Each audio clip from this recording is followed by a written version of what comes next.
अस्सलाम वालेकुम जी। वालेकुम सलाम।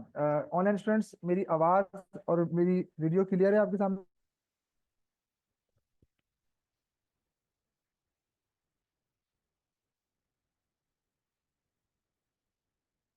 ओके। चलें जी। मैं रिक्वेस्ट करूंगा जितने भी ऑनलाइन स्टूडेंट्स हैं, पहली रिक्वेस्ट तो मेरी ये है कि कोशिश कीजिएगा फिजिकल आए, क्योंकि फिजिकल में जो पढ़ने का मजा है वो ऑनलाइन में नहीं है। लेकिन अगर आप ऑनलाइन हैं तो प्लीज फोकस सिर्फ स्क्रीन पे रखिएगा, इधर उधर फोकस मत कीजिएगा, ताकि आप मेरी सारी बातों को जो है वो गौर से सुन सकें। सर, सबसे पहले आज हम स्टार्ट करने जा रहे हैं अपना फाइनेंशियल मैनेजमेंट का पहला सेशन फॉर जून 2025। माशाल्लाह आप में से कई स्टूडेंट शुरू से हमारे साथ हैं, और खुशी भी होती है कि उनको यहाँ तक पहुंचते हुए देखें कि यार अल्हम्दुलिल्लाह वो स्किल्स के आखिरी पेपर को अटेम्प्ट करने जा रहे हैं। ये भी एक खुशी की बात है।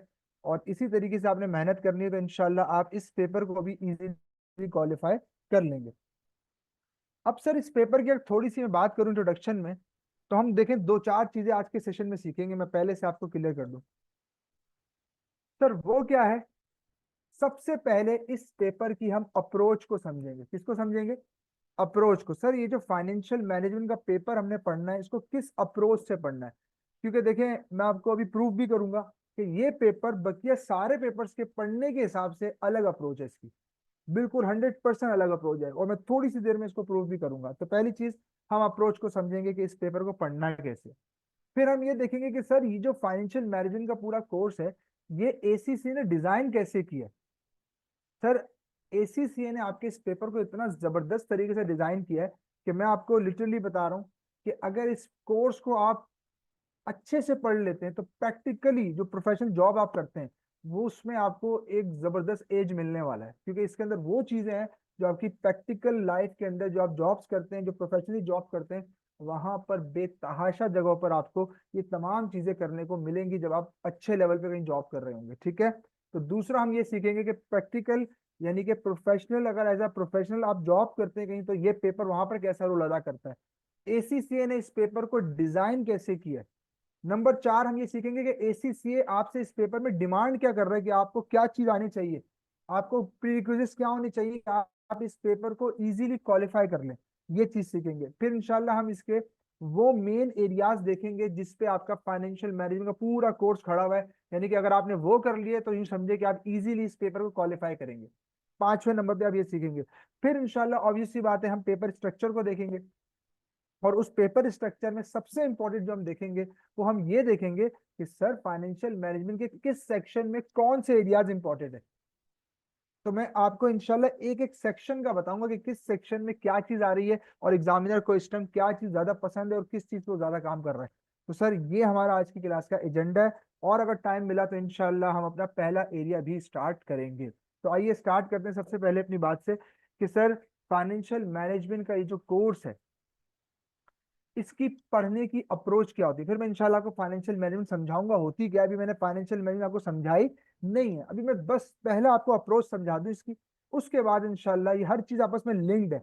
जैसी अप्रोच समझ लोगे तो फाइनेंशियल मैनेजमेंट को समझने में बहुत आसानी होगी। ठीक है। जैसे आपको पहले भी, आपने कुछ पेपर हमसे पढ़े हुए, तो लॉजिकल हर चीज आपको पढ़ाई जाती थी, यहाँ पर भी 100% लॉजिक के साथ आपको पढ़ाया जाएगा। किसी भी चीज को इलॉजिकल वे में नहीं पढ़ाया जाएगा। कोई रट्टा इसमें मौजूद नहीं है, सिवाय कुछ थ्योरी के। इसके अलावा कोई रट्टा नहीं है। तो इंशाल्लाह जैसे कंसेप्चुअली आपको पढ़ाते आ रहे हैं वैसे ही पढ़ाया जाएगा। तो आपने इसको मजीद थोड़ी सी मेहनत और करनी है। अब आप अपने टारगेट के बहुत करीब हैं। इंशाल्लाह आप स्किल्स क्वालिफाई करेंगे तो फिर ऑब्वियस सी बात है, आप एसी से खत्म करेंगे। ठीक है। सर देखो, आज से पहले तक ना, अच्छा बड़े मजे की भी बात है, जब तुम सुनोगे और समझोगे ना, तुम्हें अच्छा भी लगेगा कि हाँ यार, ये तो बड़ी जबरदस्त बात है, ये सब करते आ रहे थे और आज के बाद हमने ये करना है। तो पहले मैं तुम्हें बता दूं तुम करके क्या आ रहे हो।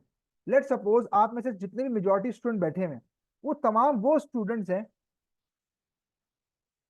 वो तमाम वो स्टूडेंट्स हैं जिन्होंने at least financial accounting and financial reporting पढ़ी हुई है, ऐसे ही है, financial accounting and financial reporting पढ़ी हुई है, क्योंकि कुछ बच्चे एफ आर छोड़ के F9 में आते हैं डायरेक्ट, तो चलेगा, लेकिन मैं मेजोरिटी की बात कर रहा हूँ, तो फाइनेंशियल अकाउंटिंग F3 तो सब नहीं पढ़ा हुआ है, ठीक है। फिर FR पढ़ते हैं, फाइनेंशियल रिपोर्टिंग, फिर आप इस तरफ आते हैं। तो अब 2 मिनट के लिए सोचो, तुम उन पेपर्स में क्या करते आ रहे हो, 2 मिनट के लिए सोचो। सर उसमें होता ये था, अगर हम फाइनेंशियल स्टेटमेंट प्रिपेयर करने की बात करें, तो फाइनेंशियल स्टेटमेंट कब बनती थी, ट्रायल बैलेंस के बाद। ट्रायल बैलेंस कब बनता था सर, लेजर्स बनते थे पहले। सर लेजर कब बनते थे सर, उससे पहले डबल एंट्रीज होती थी। सर डबल एंट्रीज कब होती थी, जब ट्रांजेक्शन हो जाती थी। अब जरा समझना बात, इसका मतलब यह है कि जो ट्रायल बैलेंस आपको गिवन है, वो क्या शो कर रहा है, पास्ट ट्रांजेक्शन का डेटा शो कर रहा है। सोचो 2 मिनट के लिए, जो ट्रायल बैलेंस तुम्हें गिवन है, वो पास्ट ट्रांजेक्शन का पूरा समरी पेश कर रहा है आपके सामने।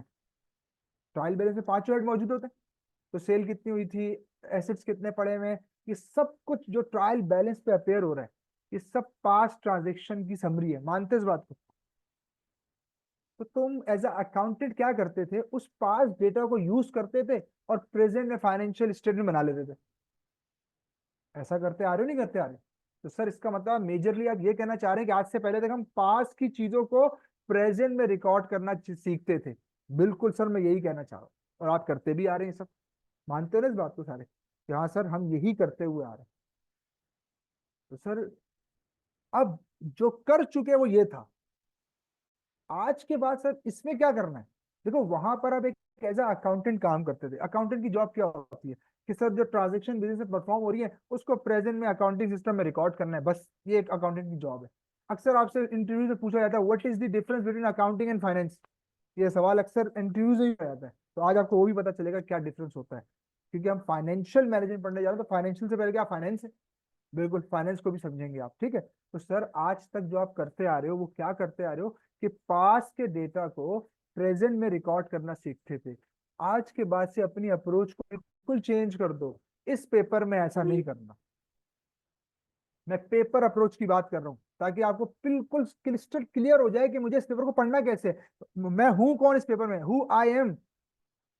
अपने आप को बार बार याद रखने, जो रोल मैं आपको देने जा रहा हूँ कि आप ये हो, ये समझ के अपने आप को आपने ये अज्यूम करके इस पेपर को पढ़ना है। तो सबसे पहली बात याद रखो, एज अ अकाउंटेंट बन के इस पेपर को पढ़ना नहीं है, वो तुम पढ़ के आ चुके पिछले रिपोर्टिंग के पेपर। सर फिर आज के बाद क्या करेंगे भाई, आज के बाद करोगे ये कि पिछले डेटा को सिर्फ एनालाइज करोगे, पास्ट और प्रेजेंट डेटा को एनालाइज करोगे, और फ्यूचर के कंसिस्टेंट, सुनो भाई, पास्ट और प्रेजेंट डेटा को एनालाइज करोगे और फ्यूचर के परस्पेक्टिव में डिसीजन मेकिंग करोगे। पास्ट के डेटा और प्रेजेंट के डेटा को सिर्फ एनालाइज करोगे, और इस एनालाइजेशन के बाद, इस तमाम एनालिसिस के बाद आप फ्यूचर पर्सपेक्टिव में डिसीजंस लोगे। क्या लोगे, बोलो, डिसीजंस लोगे। तो आज इस पेपर की अप्रोच आपने एज अ डिसीजन मेकर पढ़ना है, नॉट एज अ अकाउंटेंट, क्योंकि अकाउंटेंट बेचारा तो कोई डिसीजन मेकिंग करता ही नहीं है, वो तो एक ऑफिस में बैठा हुआ एक सिस्टम के आगे ट्रांजेक्शन परफॉर्म हो रही है, वो उनको रिकॉर्ड कर रहा है। तो इस पेपर की approach as a financial manager पढ़ना है आपने इस पेपर को, एज अ एंटरप्रेन्योर पढ़ना है, जो डिसीजन मेकिंग करते हैं, जो डिसीजन मेकिंग। तो इस पेपर को आपने एज अ अकाउंटेंट नहीं पढ़ना। इस पेपर की सही अप्रोच क्या होगी सर, आपने अपने आप को अज्यूम करना है कि you are a financial manager, okay, you are an entrepreneur, ठीक है। इस तरीके से आपने इस पेपर को पढ़ना है। तो इस पेपर की अप्रोच मैंने आपको समझा दी कि इस पेपर की अप्रोच क्या है, इसको पढ़ना कैसे। तो इसको पढ़ना ऐसे कि आपने अपने आप को हर जगह पर फाइनेंशियल मैनेजर एज्यूम करना है, जो कंपनी के तमाम तर फाइनेंसिस को मैनेज कर रहा है। अब मैं इसकी रियल एग्जांपल भी दूंगा अभी आपको, फिर आपको और अच्छे समझ में आएगा सर मैं कहना क्या चाह रहा था। चलो एग्जांपल ले ही लेते हैं। लेट सपोज आप एक फैक्ट्री में अकाउंटेंट है। कौन है आप एक फैक्ट्री में अकाउंटेंट। अकाउंटेंट का मतलब आपको पता है कि कौन है, पास के डेटा को प्रेजेंट में रिकॉर्ड करता है, बस ये अकाउंटेंट की जॉब डिस्क्रिप्शन है। उस फैक्ट्री ने ना अपनी 100% कैपेसिटी को अचीव कर लिया। अब आप अपने ऑनर के पास गए और उससे कहा कि सर जी हमारी फैक्ट्री 100% कैपेसिटी को मीट कर चुकी है, अब अगर एक ऑर्डर भी और आया ना तो हमें नई फैक्ट्री लेनी पड़ेगी, तो प्लीज आप फैक्ट्री ले लें। अब ये बोल के एक अकाउंटेंट उस और मालिक के ऑफिस से बाहर निकल गया। यहां तक काम था अकाउंटेंट का कि वो पिछले डेटा को यूज करे, फाइनेंशियल स्टेटमेंट बना दे, ठीक है।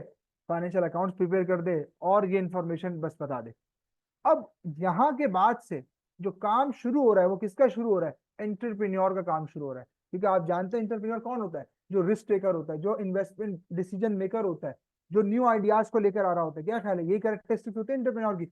अब सुनो, उस कुर्सी पे बैठा हुआ मालिक कैसे सोचना शुरू करेगा, तुमने वैसा सोचना है, तुमने अकाउंटेंट के तौर पे सोचना नहीं है। सर अब मैं क्या सोचूंगा, चलो आपके पास मैं आता हूँ। मैंने आपसे बोला यार एक नई फैक्ट्री लगानी है, सबसे पहला पॉइंट आपके जहन में क्या आना चाहिए, सोचो।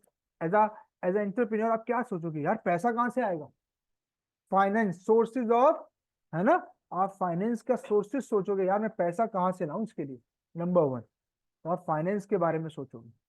फिर नंबर टू, यार चलो फाइनेंस तो मैं यहाँ से पकड़ लूंगा, क्या वाकई ये फैक्ट्री मेरी जरूरत है भी या नहीं, मुझे इन्वेस्टमेंट करनी भी चाहिए या नहीं। तो सेकंड चीज आप देखोगे, इन्वेस्टमेंट करनी है या नहीं।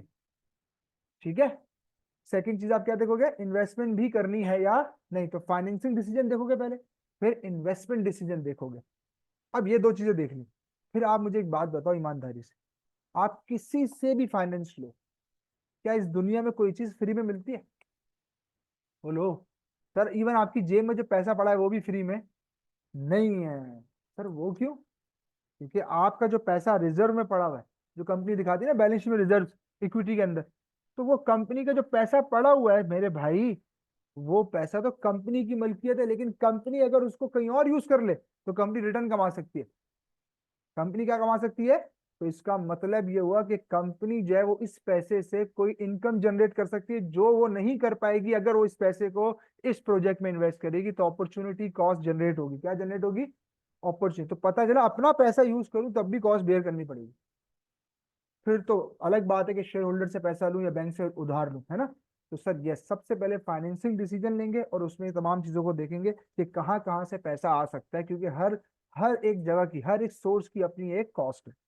अब मैं आपको आहिस्ता आहिस्ता आपके कोर्स की तरफ लेके जा रहा हूँ, तो जरा गौर से सुनता रहना मेरी बातें। तो सर आपने फाइनेंसिंग डिसीजन के बारे में सोचना होता है। फिर जब पैसा अरेंज हो जाता है, फाइनेंस आ गया, अब आप अगला डिसीजन क्या लोगे, इन्वेस्टमेंट करनी है या नहीं करनी। ये हो गया। जैसे ही ये डिसीजन हो गया, अब मुझे एक बात बताओ, इन्वेस्टमेंट होने के बाद आप क्या कमाते हो, रिटर्न्स कमाते हो।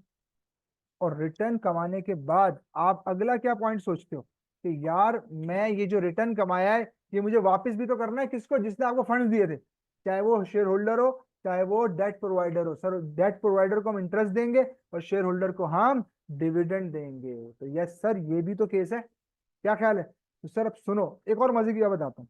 तुम लोगों ने स्टेटमेंट ऑफ कैश फ्लो बनाया हुआ है ना, F3 में भी बनाया था, F7 में भी बनाया है। कभी सोचा है तीन एक्टिविटीज क्यों होती है उसमें, कभी सोचो। आज इस बात को समझो कि उसमें तीन एक्टिविटीज क्यों होती है। वो इसलिए तीन एक्टिविटीज होती हैं कि दुनिया के किसी भी बिजनेस को उठा लो, वो या तो फाइनेंसिंग कर रहा होता है, या इन्वेस्टमेंट कर रहा होता है, या वो जो है वो ऑपरेशंस परफॉर्म करके रिटर्न पे बैक कर रहा होता है। अब मैं बड़ी इंपॉर्टेंट बात करने जा रहा हूँ, सुनना।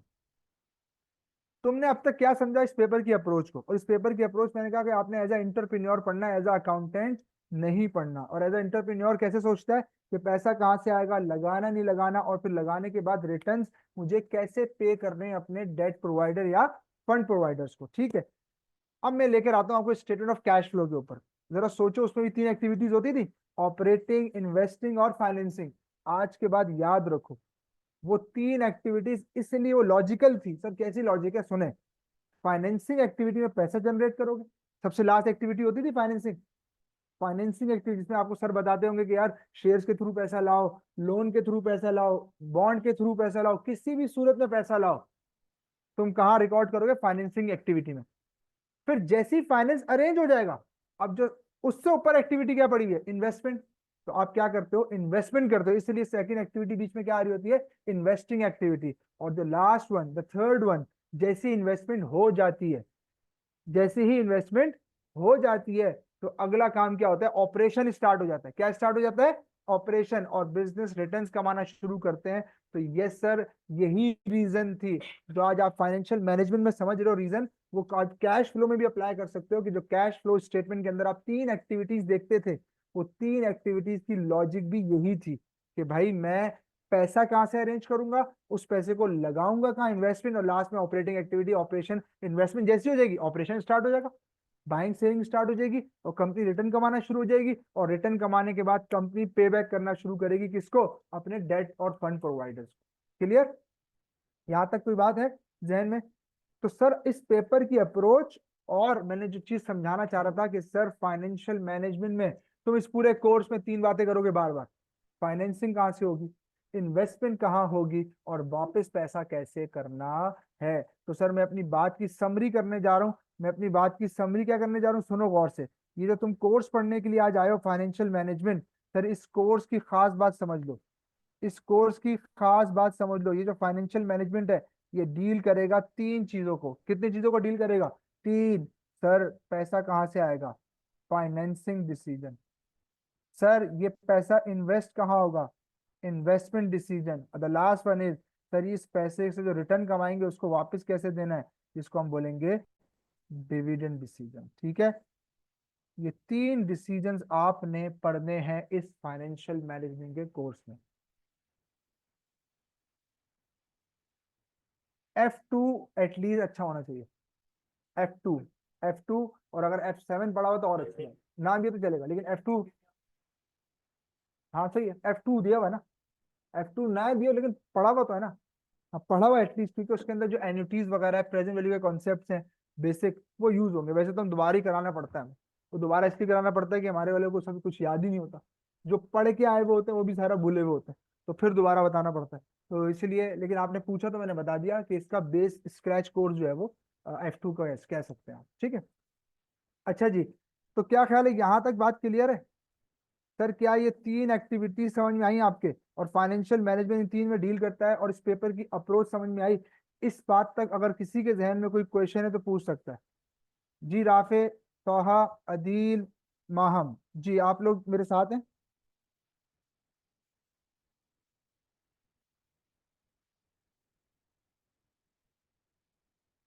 ओके, आगे बढ़ जाए।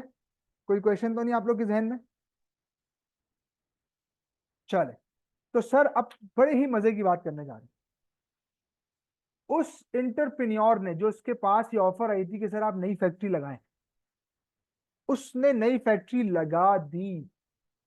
तो मुझे बताओ, जैसी वो ये इन्वेस्टमेंट करेगा तो और जॉब्स क्रिएट हो जाएंगी, एक और अकाउंटेंट की जॉब आ जाएगी। तो एक बात यहां से और कंक्लूड हुई कि जो एंटरप्रेन्योर होते हैं वो प्राइमरी फंक्शन परफॉर्म करते हैं, और जो अकाउंटेंट्स होते हैं वो सेकेंडरी फंक्शन परफॉर्म करते हैं। क्योंकि सर अगर एंटरप्रेन्योर डिसीजन ना लेता इन्वेस्टमेंट करने का, ना वो इन्वेस्टमेंट करता, ना जॉब्स क्रिएट होती, ना एक अकाउंटेंट जाके अपनी सीवी डालता कि सर मुझे अकाउंटेंट रख लें। बात समझ में आती है? तो सर याद रखो, तुम जो पढ़ने जा रहे हो वो फाइनेंशियल मैनेजमेंट के अंदर प्राइमरी डिसीजन मेकर होगे। तुम कौन होगे? प्राइमरी डिसीजन मेकर होगे तुम। ठीक है, अब अपने आप को किसी कंपनी का जो है वो फाइनेंस मैनेजर समझ लो। तो अब कंपनी तुमसे कहेगी यार सर ये एक प्रोजेक्ट आया, इसमें इन्वेस्टमेंट करनी है, तो आप उसको बोलेंगे सर जरा सब्र करें, रुकें। वो बोलेगा मैं मालिक हूँ, मुझे कह रहा रुकें। बोला हाँ सर रुकें, इसलिए कि आपको नहीं पता कि जब इन्वेस्टमेंट करनी होती है तो पीछे बहुत सारे काम और करने होते हैं। बोला क्या? बोला सर सबसे पहले तो मुझे ये देखना है कि मेरे एग्जिस्टिंग फंड्स कितने पड़े हैं, फिर मुझे ये देखना है कि मजीद फंड्स अगर चाहिए तो मैं कहाँ कहाँ से फंड ला सकता हूँ। इस तरीके से आपने सोचना है, मैं आपकी सोच बदलना चाह रहा हूँ। अब आपने डेबिट क्रेडिट से बाहर आ जाना है। बहुत कम यहाँ डेबिट क्रेडिट मेरे ख्याल से ना होने के बराबर ही है। ठीक है, उदाहरण। अब आपने इस तरह सोचना है, तो आपने, हाँ, नहीं नहीं, थ्योरी और कैलकुलेशन का मिक्सचर है। लेकिन मैं आपको सरप्राइजिंगली बता दूं अभी से कि सर अब एग्जामिनर थ्योरी बहुत पूछ रहा है इस पेपर में।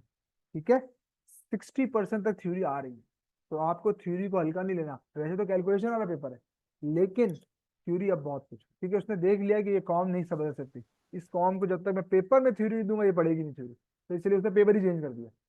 ठीक है, तो अभी मैं दिखाता हूँ पेपर, तो बात करता हूँ कैसे पेपर आ रहा है, उस पर बात करते हैं। तो सर अब आपने इस बात को भी समझ लिया कि एक अकाउंटेंट जो है वो सेकेंडरी फंक्शन परफॉर्म करता है, और एक एंटरप्रेन्योर जो है वो प्राइमरी फंक्शन परफॉर्म करता है। एंटरप्रेन्योर ये सोचता है, जैसे फाइनेंशियल मैनेजर की मैं एग्जांपल दे रहा हूँ फाइनेंस मैनेजर की, कि फाइनेंस मैनेजर ये देखेगा कि मेरे एग्जिस्टिंग फंड्स कितने पड़े हैं, मेरे पास और फंड्स कहाँ से आ सकते हैं, फाइनेंसिंग कहाँ से हो सकती है, फिर मैं इसको इन्वेस्टमेंट करूँ ना करूँ इस प्रोजेक्ट में ये देखूंगा, और इन्वेस्टमेंट करने के बाद जो कमाऊंगा उससे वापस रिटर्न भी तो देना है किसको, अपने फंड्स प्रोवाइडर को। अब चाहे वो डेट दूं, डेट पे सूद दूं, या शेयर होल्डर्स को क्या पे करूं, डिविडेंड पे करूं। क्या ख्याल है? तो सर ये सब चीजें आपने यहाँ पर इस कोर्स में पढ़नी है। अगर आपने 3 डिसीजन पढ़ लिए, समझो आपने पूरी फाइनेंशियल मैनेजमेंट पढ़ ली। ये है फाइनेंशियल मैनेजमेंट, जिसमें एक फाइनेंशियल मैनेजर कंपनी के हवाले से 3 डिसीजन कर रहा होता है कि फाइनेंस कहाँ से आएगा, इन्वेस्ट कहाँ होगा और रिटर्न कैसे पे करना है। बस ये है समरी पूरी बात। अब आखिरी बात करता हूँ और फिर हम फाइनेंशियल मैनेजमेंट की डेफिनेशन की तरफ चलते हैं, ताकि आपको सबसे पहले ये तो समझ में आए जो सब्जेक्ट आप पढ़ने आए उसका मतलब क्या होता है। फिर इंशाल्लाह जितनी डिस्कशन मैंने की है, अब आप इस काबिल हो जाओगे कि आप फाइनेंशियल मैनेजमेंट की डेफिनेशन को समझ पाओगे।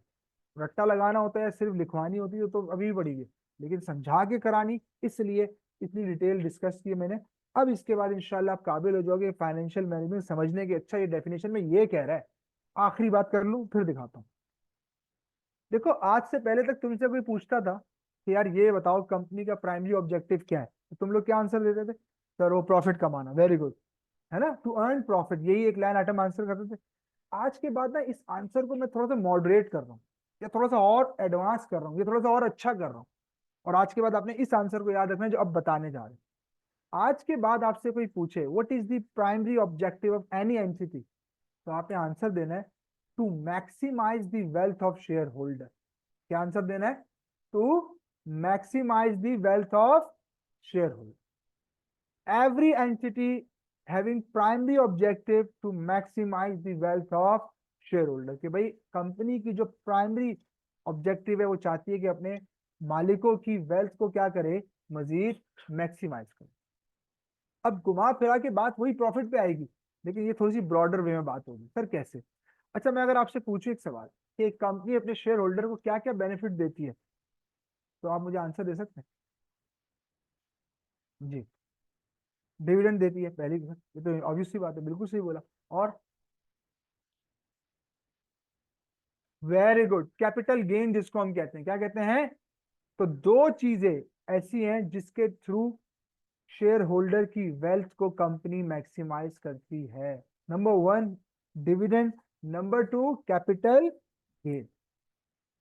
समझ में आ गई? Number one dividend, number two capital gain, ये दो चीजें ऐसी हैं जिसके थ्रू कंपनी अपने शेयर होल्डर की वेल्थ को क्या करती है, मैक्सिमाइज करती है। ठीक है, शेयर होल्डर की वेल्थ को मैक्सिमाइज करती है डिविडेंड के थ्रू और कैपिटल गेन के थ्रू। अच्छा मुझे ईमानदारी से बताओ, कंपनी अच्छा डिविडेंड देने की पोजीशन में कब होगी? जब अच्छे प्रॉफिट्स कमाएगी। अच्छे प्रॉफिट्स कब कमाएगी? बहुत आसान सी बात है, जब वो ये दो डिसीजन अच्छे लेगी, फाइनेंसिंग डिसीजन अच्छे लेगी और इन्वेस्टमेंट डिसीजन अच्छे लेगी। तो पता चला ये जो वन लाइन आइटम आपने बताया, ये वन लाइन ऑब्जेक्टिव बताया, ये सिर्फ एक ऑब्जेक्टिव नहीं है, बल्कि हर हर डिसीजन का अच्छा होना। इस ऑब्जेक्टिव को अगर अचीव करना चाहते हो तो तुम्हारे हर डिसीजन को क्या होना चाहिए, परफेक्ट होना चाहिए, तब जाके तुम अपने शेयर होल्डर की वेल्थ को मैक्सिमाइज करने में कामयाब हो जाओगे।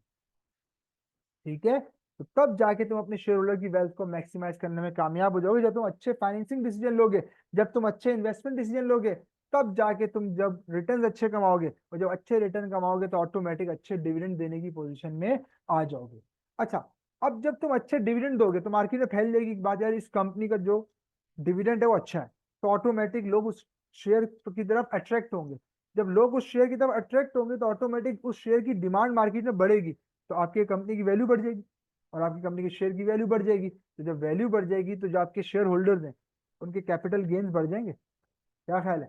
सर पता चला ये जो एक लाइन आइटम है, अगर इसको मैं अचीव कर लूं तो मैं अपनी कंपनी के सारे ऑब्जेक्टिव को अचीव करने में कामयाब हो। मैं कहूंगा कि मैंने इफेक्टिव फाइनेंसिंग डिसीजन भी कर लिया, मैंने इफेक्टिव इफेक्टिव इन्वेस्टमेंट डिसीजन भी कर लिया। क्या ख्याल है? तो सर यस, अब आप इस काबिल हैं कि आप अपनी पहली चीज पढ़ने जा रहे हैं कि सर फाइनेंशियल मैनेजमेंट होती क्या है। आइए सर अब उसकी डेफिनेशन को देखते हैं सबसे पहले, फिर उसके बाद बाकी सारी बातें हम करेंगे।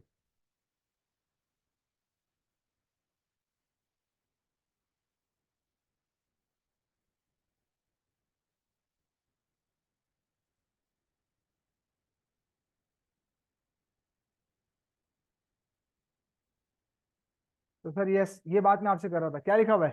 Subject approach, read the financial management like entrepreneur. इस पेपर को आपने कैसे पढ़ना है? As a entrepreneur. आपके सामने बहुत सारे लोग मौजूद हैं जिसको आप वेल नोन एंटरप्रेन्योर दुनिया के, जो कि इसी तरीके से चीजों को मैनेज करके चले और आज दुनिया में इनको माना जाता है। तो आपने फाइनेंशियल मैनेजमेंट के इस पेपर को इसी अप्रोच के साथ पढ़ना है कि you are a finance manager, you you are entrepreneur. आपने डिसीजन लेने, हर चीज में आपने डिसीजन लेने हैं, ठीक है। ये आपके सामने वो डिस्कशन आ गई जिसको मैं बहुत देर से कर रहा था आपके सामने। इसकी समरी पेश कर रहा हूँ, प्लीज बोर्ड पे इसको पढ़ लें, देख लें। कोई बात ऐसी समझ में ना आए तो पूछ लीजिए, आराम से देखें। Entrepreneur versus accountant. अकाउंटेंट क्या था, सेकेंडरी फंक्शन परफॉर्म करता था, तो एंटरप्रेन्योर क्या करेगा, प्राइमरी फंक्शन। बोलो।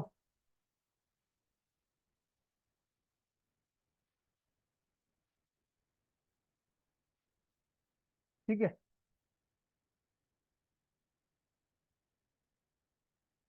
पढ़ लें इसको। क्या कोई ऐसी बात जो आपकी समझ में ना आए तो पूछ लीजिए।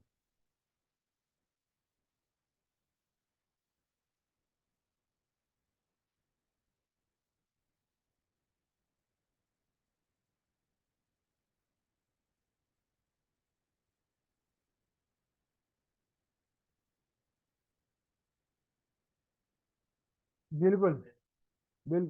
फाइनेंशियल मैनेजर करता नहीं है, डिसीजन मेकिंग करता है कि मर्ज करना है या एक्विजिशन करनी है नहीं करनी।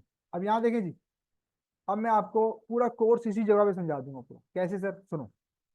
ये वो काम है अकाउंटेंट्स वाला जो तुम F7 तक करते आ रहे हो, मानते हो इस बात। सेकेंडरी रोल परफॉर्म करते आ रहे हो। सेकेंडरी रोल सर क्यों, भाई डिसीजन हो चुका था, तुमने कोई नया काम नहीं किया, वो जो डिसीजन हुआ था उसकी बेस पे ट्रांजेक्शन हुई, और ट्रांजेक्शन को तुमने क्या किया, रिकॉर्ड किया, और उसकी बेस पे तुमने जाके क्या किया, बिजनेस के रिकॉर्ड्स को मैनेज किया, और उसके बाद क्या बना दी, फाइनेंशियल स्टेटमेंट बना दी। मानते हो इस बात को, तो तुमने कोई नया काम नहीं किया। दैट वॉज अकाउंटेंट, और इसलिए मैं कहता हूँ ये सब कुछ आप पहले से पढ़ के आ चुके हो। आज के बाद से आपने क्या बन के सोचना है, एंटरप्रेन्योर। और एंटरप्रेन्योर क्या सोचता है, फाइनेंस कहाँ से आएगा और फाइनेंस लगेगा कहाँ, फाइनेंस आएगा कहाँ से और फाइनेंस लगेगा कहाँ, फाइनेंस आएगा कहाँ से और फाइनेंस लगेगा कहाँ। ठीक है, फाइनेंस आएगा कहाँ से और फाइनेंस लगेगा कहाँ, कौन सोचेगा, ये एंटरप्रेन्योर। अब फाइनेंस कहाँ से आएगा, ये दो वर्ड आपने बार बार सुने होंगे अपनी जिंदगी में, कोई नया वर्ड तो नहीं आपके लिए। डेट और इक्विटी, डेट और इक्विटी। सर या तो मालिकों से पैसा लेंगे या उधार लेंगे। मालिकों से पैसे लेने का मतलब क्या है, कि सर हम शेयर इशू करेंगे और उसके थ्रू पैसा ले लेंगे। और डेट के थ्रू पैसा लेने का ऑप्शन क्या है, या तो बैंक से लोन लूंगा या डिबेंचर बॉन्ड इशू करके पैसा लाऊंगा। तो दो बड़े सोर्स है मेरे पास, इसको हम डिटेल में पढ़ेंगे। सोर्सेज ऑफ फाइनेंस पूरा चैप्टर है हमारे पास। अभी सिर्फ सरसरी सी बात कर रहा हूँ कि एक एंटरप्रेन्योर जब फाइनेंस के बारे में सोचता है तो क्या सोचता है, कि मुझे फाइनेंस कहाँ से अरेंज करना है, या तो डेट से या तो इक्विटी से। इस पर मैं बड़ी अच्छी सी बात करता हूँ। उस कुर्सी पे बैठा हुआ मालिक अपने एक दोस्त को फोन करता है, बोलता है यार तू मेरे साथ पार्टनरशिप करेगा। इसका मतलब है वो कौन से सोर्स से पैसा उठाना चाह रहा है, इक्विटी सोर्स है, क्योंकि मालिक बनने की ऑफर कर रहा है। और एक और दोस्त को फोन करके बोलता है यार तू मेरे मुझे कुछ उधार दे सकता है, तो इसका मतलब वो कौन सा फाइनेंस करवाना चाह रहा है, डेट से फाइनेंस करवाना चाह रहा है। कहां से फाइनेंस करवाना चाह रहा है, डेट से। फिर जैसे ही पैसा अरेंज हो जाएगा, अब वो क्या करेगा, इन्वेस्टमेंट करेगा। अब इन्वेस्टमेंट क्या क्या कर सकता है, न्यू बिजनेस आइडिया, किसी नए बिजनेस में पैसा लगा सकता है, या एग्जिस्टिंग बिजनेस को क्या कर सकता है, एक्सपेंड कर सकता है। ये जो हमारी केस है जिसकी हम एग्जांपल लेके चल रहे हैं, नई फैक्ट्री लगानी नहीं लगानी, इसमें हम क्या करने जा रहे हैं, एक्सटेंशन ही करने जा रहे हैं। इसमें हम क्या करने जा रहे हैं, बिजनेस को एक्सटेंड ही करने जा रहे हैं। क्लियर। तो फिर आ रहा है न्यू प्रोडक्ट लॉन्च करना, मर्जर इक्विजिशन। यस, एक एंटिटी दूसरी एंटिटी को खरीद रही है, भाई ये भी तो डिसीजन है, कैपिटल इन्वेस्टमेंट का डिसीजन है कि मुझे नई कंपनी को खरीदना है या नहीं खरीदना। अच्छा, इस दो चीजों के बीच में ना एक चैप्टर छुपा हुआ है जिसको हम कहते हैं, पता है क्या, बिजनेस वैल्यूएशन। क्या कहते हैं सर, ये काम भी एक फाइनेंस मैनेजर कर रहा हो। सर ये क्या होता है, भाई मेरी बात सुनो। तुम ये पेन खरीदना चाहते हो, तो पहले इसकी वैल्यू पता लगाओगे ना, तो महंगा ना खरीद दो। जैसे हम गाड़ी खरीदना चाहते हैं तो पहले उसकी डिफरेंट जगहों से उसकी वैल्यूएशन करवाते हैं कि यार ये गाड़ी कितने की है।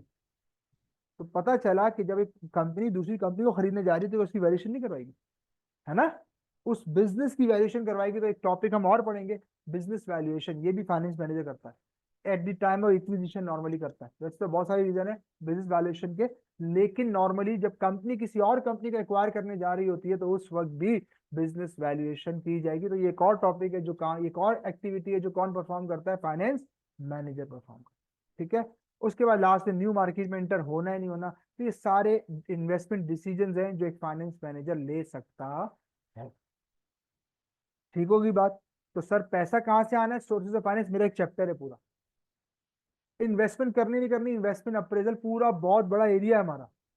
बिजनेस वैल्यूएशन बहुत बड़ा एरिया है हमारा। अच्छा, वो जो फाइनेंस लेकर आएंगे वो फ्री में नहीं मिलेगा।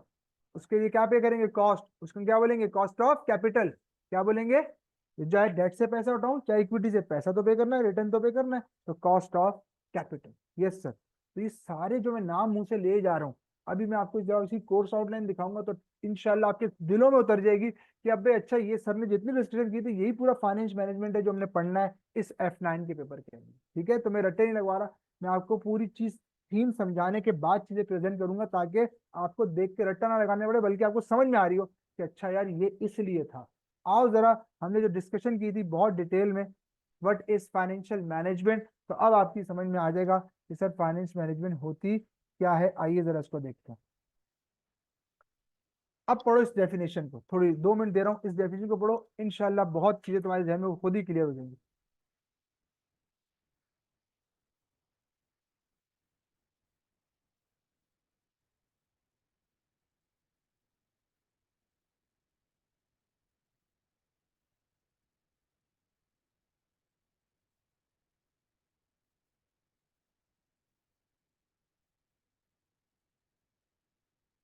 समझ में आ रही बात, क्या कह रहा है।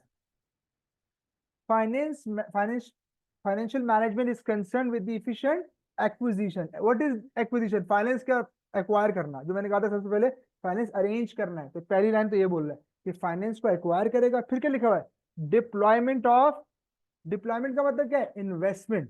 तो पहले एक्वायर किया फंड को, फिर डिप्लॉय किया, डिप्लॉय का मतलब इन्वेस्टमेंट। अच्छा, हमारे कोर्स में वैसे तो इन्वेस्टमेंट हम शॉर्ट टर्म भी करते हैं लॉन्ग टर्म भी करते हैं, लेकिन हमारे कोर्स में मेजर लॉन्ग टर्म इन्वेस्टमेंट है बस। ठीक है, तो sir deployment of the short term and long term financial resources, ये रिसोर्सेज कौन से वाले हैं, जो आपने एक्वायर किए थे, जो आपने एक्वायर किए थे, एक्वायर किए, डिप्लॉय किए। डिप्लॉय करने के बाद मैंने क्या कहा था, इंश्योर क्या करना है कि कंपनी अपने ऑब्जेक्टिव को क्या कर ले, अचीव। और कंपनी का ऑब्जेक्टिव क्या होता है, to maximise the wealth of shareholder. क्या बात उतरी जहन में, समझ में आई, कोई कंफ्यूजन, रट्टा लगाने की जरूरत तो नहीं पड़ रही कि अब फाइनेंशियल मैनेजमेंट तुमसे कोई पूछे भी क्या होती है, बोले भाई देख 3 बातों का नाम है फाइनेंशियल, पैसा आना कैसे, लगाना कैसे, और कंपनी के ऑब्जेक्टिव को कैसे सेटिस्फाई करना है, और उसके अंदर वही डिविडेंड पे करना है। ठीक हो गई बात, तो इंशाल्लाह आपको कोई रट्टा लगाने की जरूरत नहीं पड़ी, और ये बात हमने क्लियर कर दी। फिर मैंने ये शेयर होल्डर है, लेट्स सपोज इसको, इसकी वेल्थ को मैं मैक्सिमाइज कर रहा हूँ 2 तरीके से, नजर आ रहा है, डिविडेंड और कैपिटल गेन, डिविडेंड और कैपिटल गेन, ये 2 चीजें हैं जिसके थ्रू आप अपने शेयर होल्डर की वेल्थ को क्या करते हो, मैक्सिमाइज करते हो। ऑनलाइन वालों, क्या ये डेफिनेशन बेटा हेडिंग डाल लो अपने पास और इसे कॉपी कर लो जल्दी। ये पहली चीज जो आपके पास आ गई आज के लिए। ऑनलाइन वालों, तुम लोग को क्लियर है ये चीज।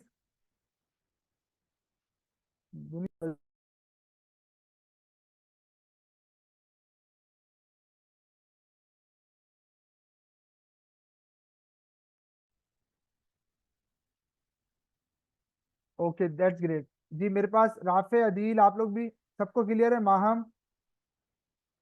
ओके जी, अब कॉपी कर लीजिए इसको जल्दी से।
तो बच्चों तुमने अब तक फाइनेंशियल मैनेजमेंट की अप्रोच को समझ लिया और फाइनेंशियल मैनेजमेंट होती क्या है तुमने इसको समझ लिया।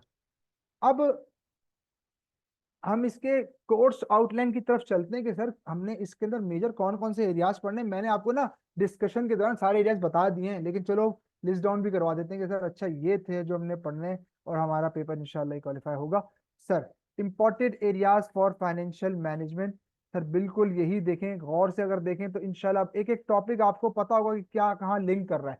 सबसे पहले क्या आ रहा है, इन्वेस्टमेंट अप्रेजल वो जो आपने डिप्लॉयमेंट की थी फंड, इन्वेस्टमेंट अप्रेजल। अच्छा अप्रेजल का मतलब होता है सर प्री ऑडिट। क्या होता है अप्रेजल का मतलब, क्या है, ऑडिट करना।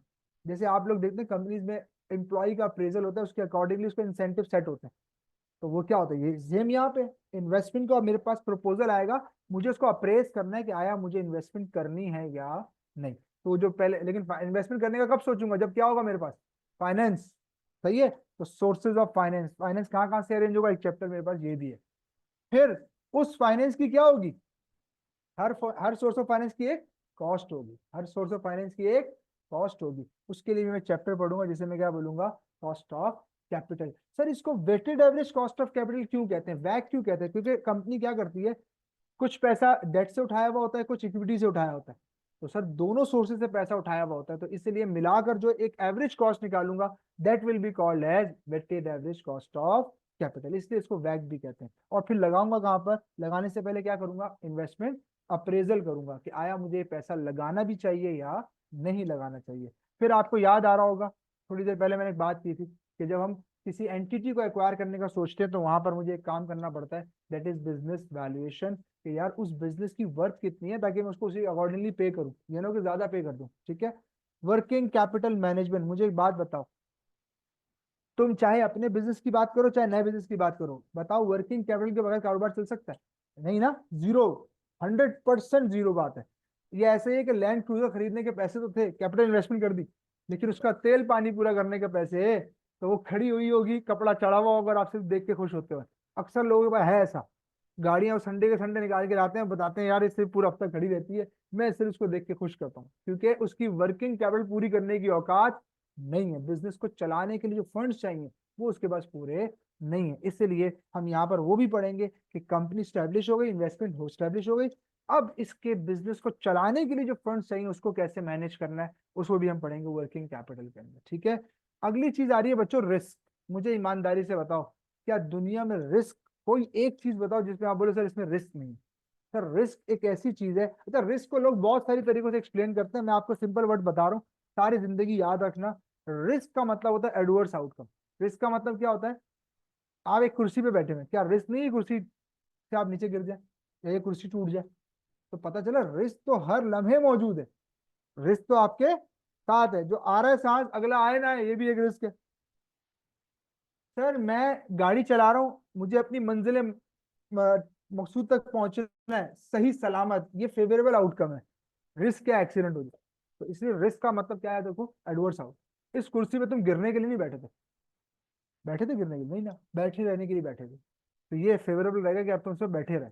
तो अगर गिर गए तो ये रिस्क है कि यहाँ गिर भी सकते हैं। तो सर जब मैं फाइनेंसिंग करूंगा, जब मैं इन्वेस्टमेंट करूंगा, जब मैं डिविडेंड, हर डिसीजन के टाइम पे एक रिस्क होगा कि जैसा मैं करना चाह रहा हूँ शायद वैसा ना हो। तो this that's why we will study risk management, तो उस रिस्क को भी हम क्या करेंगे, मैनेज करेंगे। ठीक है सर, मैंने नंबर 7 पे लिखा है एफएम थ्योरी, इसके नोट्स मैं आपको खुद दे दूंगा, अल्लाह की कसम, एक एक चीज आपकी कदमों में होगी, सिर्फ पढ़ना आपने, तो वो पढ़ लेना भाई। मैं इसलिए आज जोड़ रहा हूँ कि नहीं पढ़ती है बात, मैं हजारों को पढ़ा चुका हूँ ना, नहीं पढ़ती। थ्योरी पे आके तो ऐसा इंतकाल होता है कि पता नहीं क्या हो गया, लेकिन मैं आपको पहली क्लास के शायद अभी 1 घंटा ही हुआ है, मैं बता दूं, if you are not willing to deal with theory, sir you will not pass this paper. मैं आपको अभी बता रहा हूँ, लिख लें इस बात, अगर आप थ्योरी से भागेंगे ये पेपर आपको खुद से भगा देगा, मैं अभी से बता रहा हूँ। तो theory prime vital role play करेगा आपके पासिंग होने में, इसलिए अब मैंने थ्योरी का स्टफ और बढ़ा भी दिया है, नए नोट्स भी बनाए, तो वो आपके शेयर करूंगा इंशाल्लाह, हर टॉपिक के हर चीज के आपको बता भी दूंगा कि आपने और कहाँ से पढ़ सकते हैं। थ्योरी सर मैं आपकी जगह नहीं पढ़ सकता, आपको बताइए बात, प्रैक्टिस में आपकी जगह नहीं कर सकता, ये दो काम आप नहीं करने।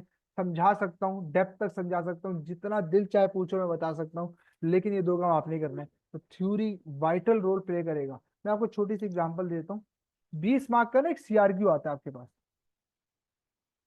पहले के दौर में पता है क्या होता था, इस 20 मार्क की ब्रेकअप होता था, 12-14 मार्क की जो है ना वो कैलकुलेशन होती थी, और 6-8 मार्क की जो है ना वो थ्योरी होती थी।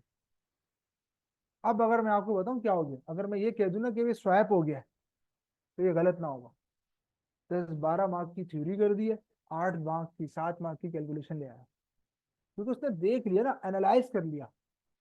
उसके पास सालों का डेटा है एसीसी के पास, कि बच्चा वेलकम कर रहा है कैलकुलेशन वाले क्वेश्चंस को, थ्योरी के क्वेश्चंस को वेलकम नहीं कर रहा। तो सर आपको मैं पहले ही बता रहा हूँ, आपने थ्योरी से बहुत अच्छी मजे की रट्टे वाली थ्योरी से, सिवाय 1 से 2 चैप्टर जो आप F4 F1 में पढ़ के आए हो। F1 का एक चैप्टर है, इसके अंदर पूरा चैप्टर 1 ही है, वो सारी F1 की थ्योरी है। डायरेक्टर क्या होता है, अपॉइंट कैसे होता है, डायरेक्टर को कैसे कैसे कंपनी मोटिवेट कर सकती है, मैनेजर्स को कैसे मोटिवेट कर सकती है, एजेंसी थ्योरी क्या होती है, एजेंट प्रिंसिपल की थ्योरी पढ़ी होगी आपने F1 में। वो सब एक चैप्टर है जो थोड़ा सा रट्टेबाज है, इसके अलावा कोई रट्टा मौजूद नहीं है। तो सर प्लीज अपने आप को माइंड मेकअप करें, थ्योरी पढ़नी पड़ेगी। इस्लामिक फाइनेंस थोड़ी सी है इसके अंदर, 1.5 पेज की, उसके हैंडआउट दे देंगे, बहुत आसान है। सर ये है आपका फाइनेंशियल मैनेजमेंट का कोर्स जो आपने पढ़ना है, बस। चैप्टर नहीं है ये, अप्रेजल के अंदर 6 चैप्टर है, ये भी नाम बताएं एरियाज के। फिर कॉस्ट ऑफ कैपिटल जो आ रहा है ना, उसके साथ 3 चैप्टर है। अभी तो पार्टी शुरू हो गई है, समझ में आ रही है। लेकिन ये है कि बहुत मजे का, आप मुझसे पूछो ना सर मुश्किल है नहीं। आप देखो ना इसका पासिंग रेशो पे अगर मैं बात करूं, तो आप देखो स्किल्स में सबसे अच्छा पासिंग रेशो, मतलब इतना अच्छा है कि 50 से नीचे नहीं जाता नॉर्मली। 54 से 50 के दरमियान रहता है, 51 लास्ट में शायद 51 था। और अल्हम्दुलिल्लाह हमारा 80s में है। एक मरतबा नॉर्थ का एक वाहिद बैच हमने पढ़ाया जिसमें 100% रिजल्ट था, एक बच्चा भी फेल नहीं था, सारे पास। तो बाकी 84, 100, 90 के बीच चलता रहता है। और आपका जो ग्लोबल है वो इस टाइम 51, 52, 53, 54 के बीच में घूमता है। तो सर इसीलिए इस पेपर की पासिंग रेशो भी अच्छी है। ठीक है, तो इसको आप इजीली पास कर सकते हैं। अच्छा, अगला मैं आपको एक चीज और क्लियर कर दूं, जो कि बच्चे मिस्टेक करते हैं। जैसे अब आप इंतजार कर रहे हैं एक रिजल्ट का जो आने वाला है, पहली दुआ तो ये है कि अल्लाह ताला सबको पास करे, ठीक है। लेकिन हम देखें ना, रिस्क की बात कर रहे थे अभी, तो एडवर्स आउटकम कहीं भी हो सकता है। तो मैं आपको रियल एग्जांपल बता रहा हूँ कि आपने इस पेपर को फिर भी नहीं छोड़ना। क्यों? एक तो ये होगा कि महीना 1.5 महीना लगा चुके होगे इस पे, पहली बात। दूसरी बात कि ये पेपर मैनेजेबल है। मतलब आप बोलो ना सर ये कोई अंत जैसे ऑडिट है, बहुत डिटेल्ड, बहुत बड़ा सिलेबस, नहीं है ऐसा। कंसाइज है। मैंने आपको बताया ना 4-5 एरिया। अभी मैं पेपर स्ट्रक्चर डिस्कस करूंगा तो आपको और क्लियर हो जाएगा, अच्छा सर ये एरियाज अगर कर लें तो पेपर इजीली मैनेजेबल है। तो मैं आपको इसलिए कह रहा हूँ कि अगर अल्लाह ना करे, वैसे तो मैंने पहली दुआ ये दी कि सब पास करें, कोई एडवर्स आउटकम होता है तो आप इस पेपर को ड्रॉप करके फिर एक स्टेप फिर पीछे चले जाएंगे। तो ये नहीं करना, आपने इसको मैनेज करके चलना है, उसको रिवाइज करके। अगर आपका दिल माने दोनों दे दो, नहीं माने तो एक दे दो, लेकिन आपने जाया नहीं करना है, ठीक है। इस बात को ध्यान में रखिएगा। अभी बता रहा हूँ, सब लिखवा रहा हूँ, बिल्कुल। यहाँ तक बात क्लियर है सर? ये लिख लें जरा ऑनलाइन, आप लोग ने यहाँ कॉपी कर लिया है ये पॉइंट्स को, तो मैं आगे बढ़ जाऊँ। हाँ तुम तस्वीर लियो, प्रिंटर रख लो ना उसमें, डायरेक्ट प्रिंट कर दे। आया हुआ है वैसे आज के, मैंने सुना है। अच्छा, सही।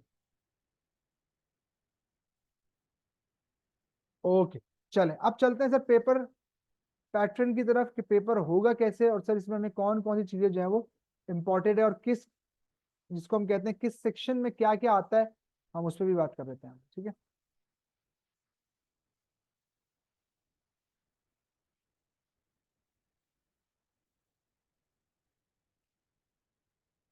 चले, पेपर पैटर्न तो इसका वही है जो स्किल्स के पेपर्स का होता है, आप पहले भी देख चुके हैं, 100 मार्क्स का ब्रेकअप है।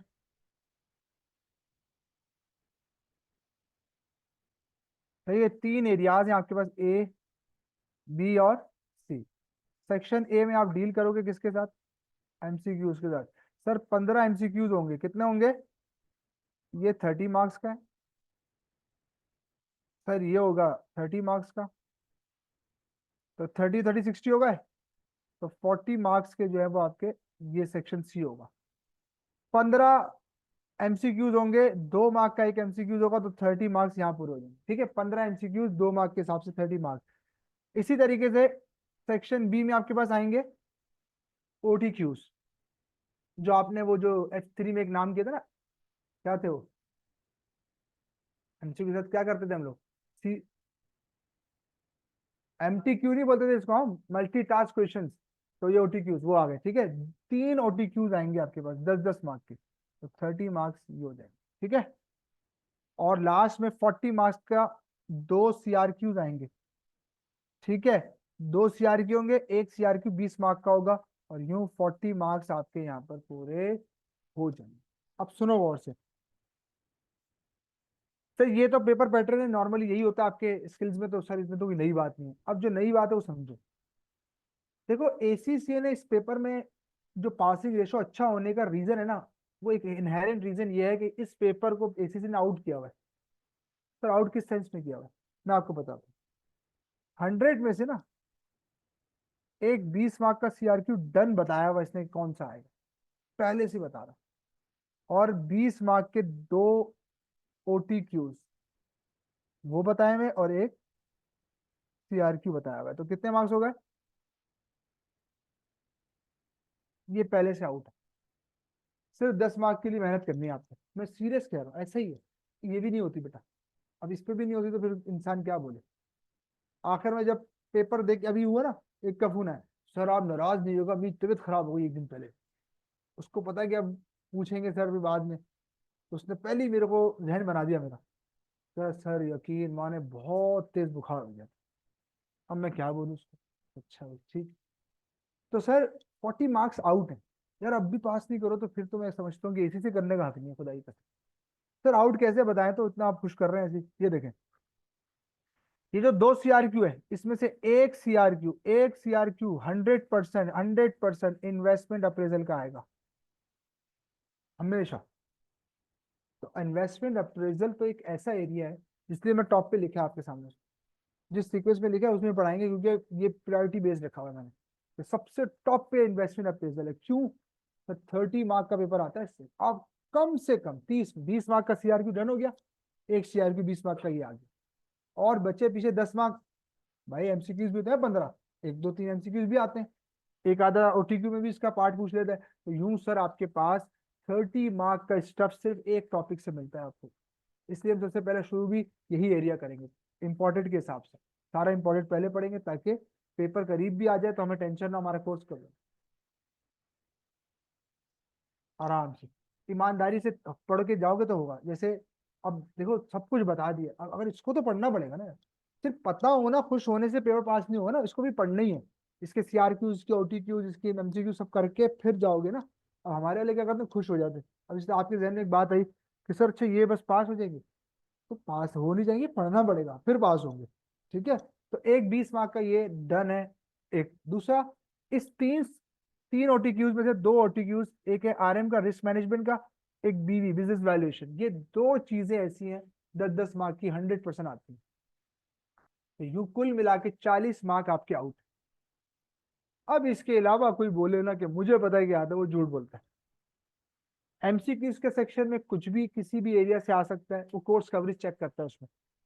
ठीक है, बट माइनर पार्ट आता है, तो पढ़ना तो हमने सारा कोर्स हम 100% करेंगे, लेकिन मेजर एरिया हमारे 4 टॉपिक्स होंगे। Appraisal number 1, cost of capital वाला चैप्टर, बिजनेस वैल्यूएशन और रिस्क मैनेजमेंट, ये 4 एरिया जिसके पक्के उसका पेपर 100% पास है। अब पक्के से मुराद क्या होती है, उसकी थ्योरी भी कंप्लीट हो, उसके सीआरक्यूज भी कंप्लीट हो, उसके एमसीक्यूज भी कंप्लीट हो, फिर पक्के से मुराद ये है क्लासें प्रॉपर ली हुई हो, रिकॉर्डिंगों पे ना चल रहे हो। अभी आप में से कुछ रिकॉर्डिंगों पे चले आएंगे, क्योंकि एक क्लास मिस हुई, अबे यार अब क्या करूं, पहले मैं पिछले की रिकॉर्डिंग, अच्छा पिछले की रिकॉर्डिंग सुनता अगले की रह जाती है। फिर बोलता है यार अब एक काम करूंगा, रिकॉर्डिंग ही सुनता रहूंगा, फिर वो क्लास ही गायब हो जाएगा। तो भाई ऐसे नहीं करना। ठीक है, तो इसीलिए मैं आपको समझा रहा हूँ।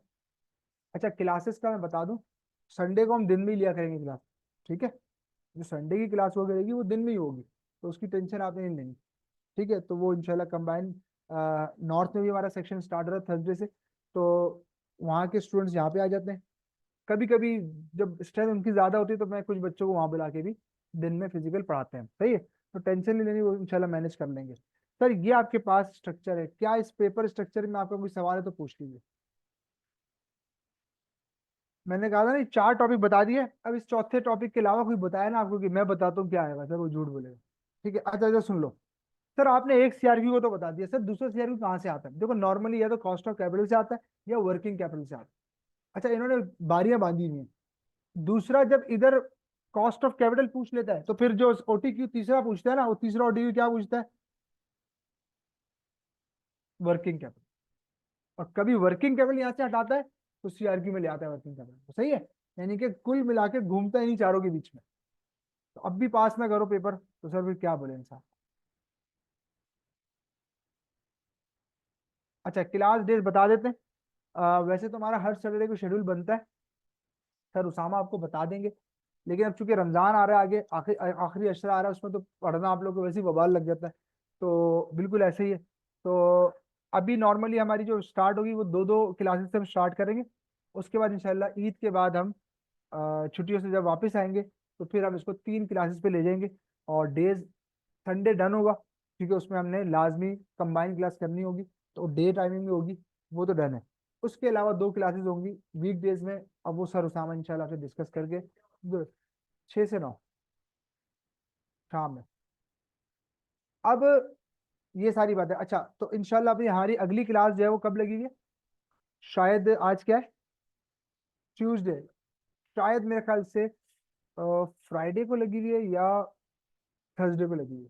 ठीक है, दोनों में से एक दिन लगी हुई है, मुझे भी याद नहीं। तो दूसरी क्लास इंशाल्लाह इसी वीक में हो जाएगी। ठीक है, चल। अभी ये इवनिंग 3:30 बजे का टाइम है, हाँ। अच्छा अच्छा जी। अब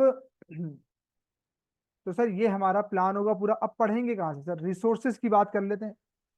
ये किसी ने लिखना तो नहीं है यहाँ से? तस्वीर ले ली भैया? सही है। आगे बढ़ जाऊं? ओके। अब हम बात करने जा रहे हैं रिसोर्सेज पे। सर रिसोर्सेज कहाँ कहाँ से पढ़ेंगे हम फाइनेंशियल मैनेजमेंट को? अब इसको समझ लो पहले। देखो पहले तो हम रिसोर्सेज में सबसे पहले नाम लिखते थे कैप्लान का। लेकिन अब आप जानते हैं कि कैप्लान और बीपीपी को एसीसीए ने थोड़ा सा साइड करने की कोशिश की और अपना ऑफिशियल अप्रूव लर्निंग पार्टनर खत्म कर दिया उसको। ये आप सबको पता ही होगा। इसको हटा के वो अपना मटेरियल ले आया जिसको हम क्या कहते हैं, एसीसीए स्टडी हब।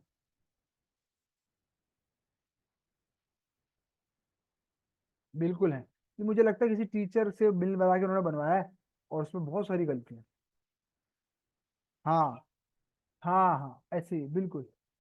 लेकिन अब बेटा मजबूरी हमारी यही है ना कि पेपर में आ रही है चीजें और उसी से। वो क्यों कर रहे हैं ऐसा? बस अब आप आए, आपने इनको बताया, इन्होंने उसको बताया, मेरे को बताया, पहली बात तो वही स्टडी हब। तो उन्होंने उसको कामयाब तो करवाना है ना। अब जब मटेरियल अपना लाए तो उसको सक्सेसफुल तो करवाना है उन्होंने। तो इसीलिए उन्होंने जो है वो ये काम करना शुरू हुआ। तो बहरहाल स्टडी हब लाजमी पढ़ना है। फिर उसके बाद हम आएंगे कैप्लान के ऊपर। कैप्लान से पूरा कॉन्सेप्ट आपका बनेगा। पूरी प्रैक्टिस हम कैप्लान किट से कर रहे होंगे, तो कैप्लान स्टडी टेक्स्ट, कैप्लान की किट, ये सब हम 100% कर रहे होंगे। फिर बीबीबी की सिर्फ किट, बस। सही है। ये वो रिसोर्सेज है जहां से हम अपने इस F9 को तैयार करेंगे। अच्छा अब आपने सर पढ़ना कैसे, हम पढ़ेंगे कैसे, मैं जरा उसका भी समझा दूं। सबसे पहले एज यूजुअल मैं सारा कॉन्सेप्ट दूंगा आपको। टॉपिक का कॉन्सेप्ट होगा, फिर उसकी कॉन्सेप्ट के साथ ही हम कुछ एग्जांपल्स करेंगे कि सर इसको अप्लाई कैसे करना है कॉन्सेप्ट को। फिर जब ये कर लेंगे तो हम डायरेक्ट जंप मारेंगे पास पेपर पे। और पास पेपर का बड़ा सवाल करेंगे ताकि आइडिया हो जाए कि अच्छा जो सीखा था उसको अप्लाई। तो पहले कॉन्सेप्ट बनेगा, उसके साथ छोटी एग्जांपल सॉल्व होंगी, फिर डायरेक्ट पास पेपर में जाएंगे। ये 3 स्टेप में हम तैयारी करेंगे। और चौथा स्टेप आपने घर जाके परफॉर्म करना है थ्योरी। वो आपने उसकी पढ़ लेनी, उसी दिन जाके जो टॉपिक पढ़ाया जाएगा उसकी थ्योरी मैं बता दूंगा कि भाई इस चैप्टर से थ्योरी पढ़ सकते हो। हैंड आउट भी दे दूंगा। सर बस आप पढ़ना आपने, वो आखिरी काम आपने करना है। अगर आप बोलो वो भी आप कर दें, ऐसा पॉसिबल नहीं है, मैं कर देता। लेकिन मैं कर भी दूं तो आपको कोई फायदा नहीं होगा, इसीलिए बार बार कह रहा हूँ कि ये काम आपने करने हैं। ठीक है, तो सर ये स्टडी हब और ये सारी चीजें आपके रिसोर्सेज में शामिल है। क्लियर? तो सर अब मेरे ख्याल से पेपर अप्रोच आपको पता लग गई। अच्छा कुछ बच्चे अच्छा मैं बता देता हूँ, बच्चे की फरमाइश भी है कि सर अपने बारे में बता दें, तो मैं अपने बारे में बता देता हूँ सर। एक सेकंड।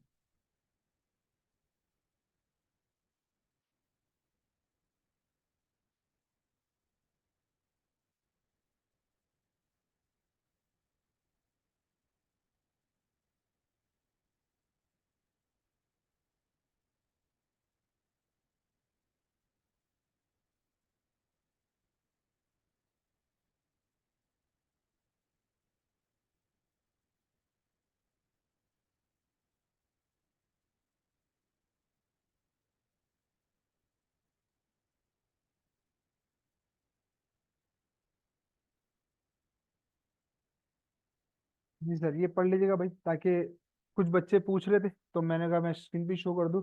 बाकी आप लोग को पुराने स्टूडेंट तो सारी जानती हैं, ठीक है। तो फाइनेंशियल मैनेजमेंट सर सलीम हबीब यूनिवर्सिटी आईओबीएम, वहाँ पे भी फाइनेंशियल मैनेजमेंट हम देख रहे हैं। बैरियर यूनिवर्सिटी में एडवांस फाइनेंशियल मैनेजमेंट, तबानीज में ये दो तीन कोर्सेज आपके सामने ही है, ठीक है। तो कुछ बच्चे क्योंकि रिकॉर्डिंग्स भी देखते हैं, नए स्टूडेंट होते हैं, तो ये उनके लिए मैंने डिस्प्ले कर दिया, ठीक है सर। ये एक छोटा सा इंट्रोडक्शन हमने आपके सामने रखा है, ठीक है। चलें अब चलते हैं काम की बात की तरफ। और वो काम की बात क्या है सर? हम स्टार्ट करने जा रहे हैं अपना पहला area, and that is called capital investment appraisal, ठीक है। अपने पास हेडिंग डाल दें, capital investment appraisal.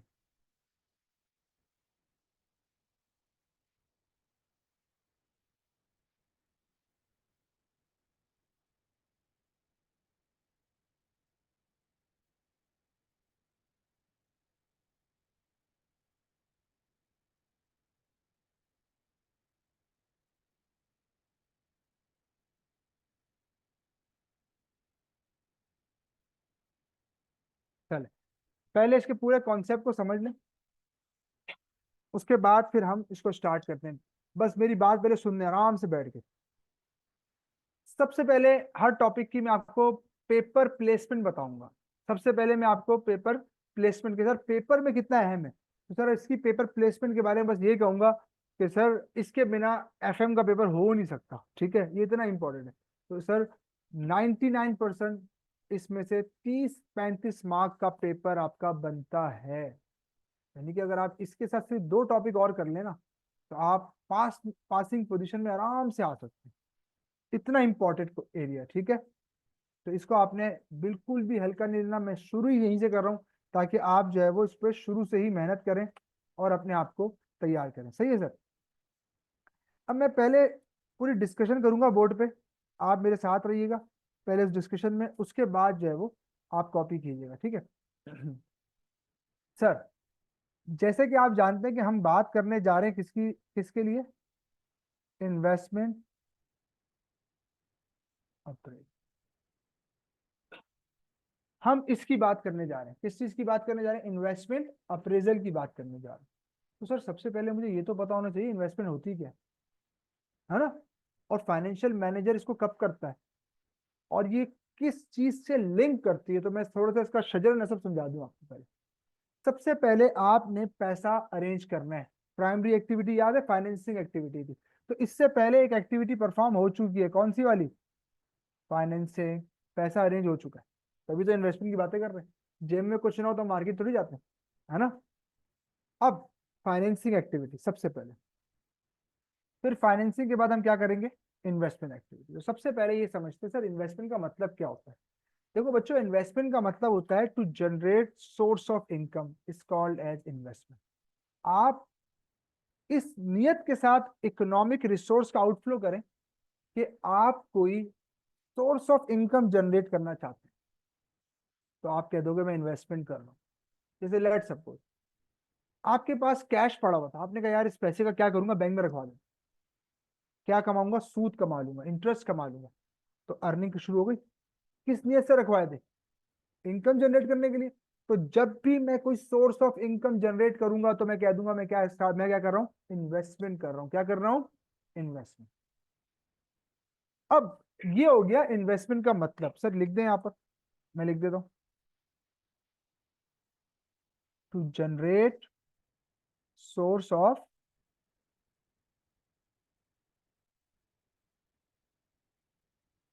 To generate source of income. ये हो गया इन्वेस्टमेंट का मतलब।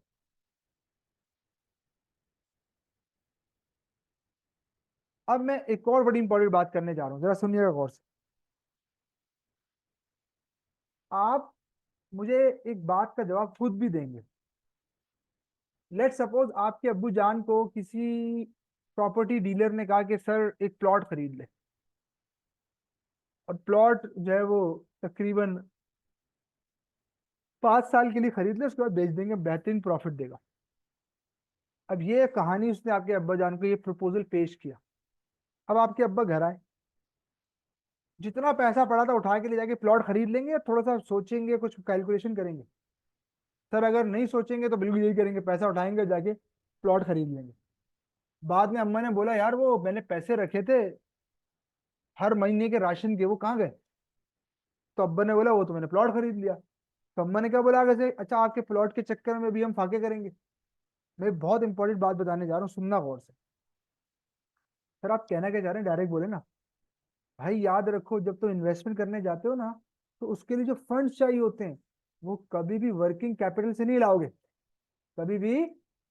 हाँ, कंपनी भी ऐसी करती है कि जब कंपनी इन्वेस्टमेंट करने जाती है, सबसे पहले फाइनेंस को देखती है अपने, और फाइनेंस में वर्किंग कैपिटल का जो अमाउंट जिससे बिजनेस का डेली ऑपरेशन चल रहा है, उस पैसे को डिस्टर्ब नहीं करेगी। तो कंपनी अपने टोटल फाइनेंस में से वर्किंग कैपिटल को साइड पे कर देगी, ताकि नए प्रोजेक्ट के चक्कर में एग्जिस्टिंग प्रोजेक्ट डिस्टर्ब ना हो। तो पहली बात अपने जहनों में बैठा लो, इन्वेस्टमेंट हमेशा रिजर्व अमाउंट से होती है। इन्वेस्टमेंट हमेशा रिजर्व अमाउंट से, इन्वेस्टमेंट कभी भी कैपिटल, वर्किंग कैपिटल के अमाउंट से नहीं। और जो करेंगे वो हाई रिस्क पे होंगे, और वो हो सकता है अपना बिजनेस डुबा बैठे। तो इसीलिए पहला मैसेज याद रखो, पहला पॉइंट याद रखो कि इन्वेस्टमेंट जब भी करोगे हमेशा रिजर्व अमाउंट से करोगे, जिसको हम कहते हैं कि बिल्कुल सेफ्टी अमाउंट पड़ा हो, जिसको सेफ्टी स्टॉक आप रखते हो ना, ऐसे ये अमाउंट जो बिल्कुल रिजर्व पड़ा हो, जिसका कोई यूजेज आपके पास है नहीं, कोई वर्किंग कैपिटल का हिस्सा नहीं है वो, तो सर उस अमाउंट से आप इन्वेस्टमेंट करोगे। ठीक है, पहली बात। अब इन्वेस्टमेंट का मतलब क्या होता है ये आपने समझ लिया। अब तीसरी बात, सर मैं इन्वेस्टमेंट करूं भी या नहीं करूं, तो उसी के लिए मैं क्या पढ़ने जा रहा हूं, इन्वेस्टमेंट अप्रेजल। अप्रेजल का मतलब होता है प्री ऑडिट।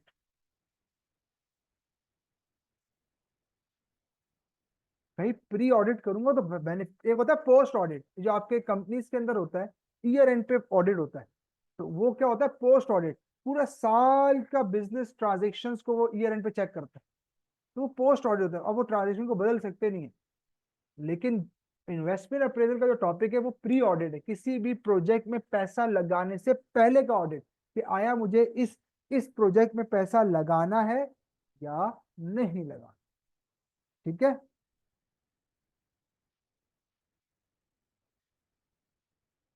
अभी आ रहा हूँ उस पर, बिल्कुल ऐसे ही इन्वेस्टमेंट अप्रेजल का प्रोसेस समझाऊंगा, वहां पे बताऊंगा। तो सर इन्वेस्टमेंट अप्रेजल का कॉन्सेप्ट क्लियर है कि फाइनेंस मेरे पास मौजूद है, मेरे पास इन्वेस्टमेंट अपॉर्चुनिटी है, मुझे ये देखना है कि आया मुझे इस इन्वेस्टमेंट अपॉर्चुनिटी को अडॉप्ट करना है या नहीं करना। अब सर मैं सही और राइट डिसीजन पे कैसे पहुंचूंगा? तो अपने पास एक हेडिंग डालो, इन्वेस्टमेंट अप्रेजल प्रोसेस। अपने पास हेडिंग डालो, इन्वेस्टमेंट अप्रेजल प्रोसेस।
चलो, अपने पास हेडिंग डाल दी तुमने, इन्वेस्टमेंट अप्रेजल प्रोसेस।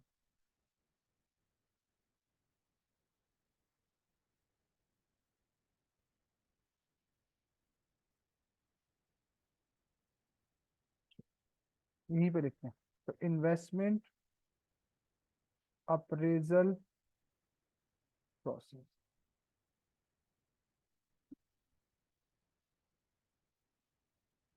सबसे पहला स्टेप इन्वेस्टमेंट अप्रेजल प्रोसेस में होता है to identify the capital requirement.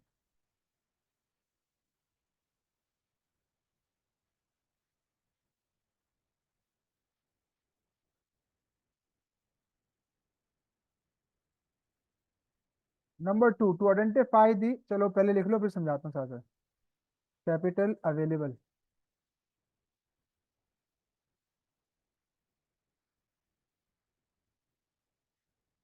जी।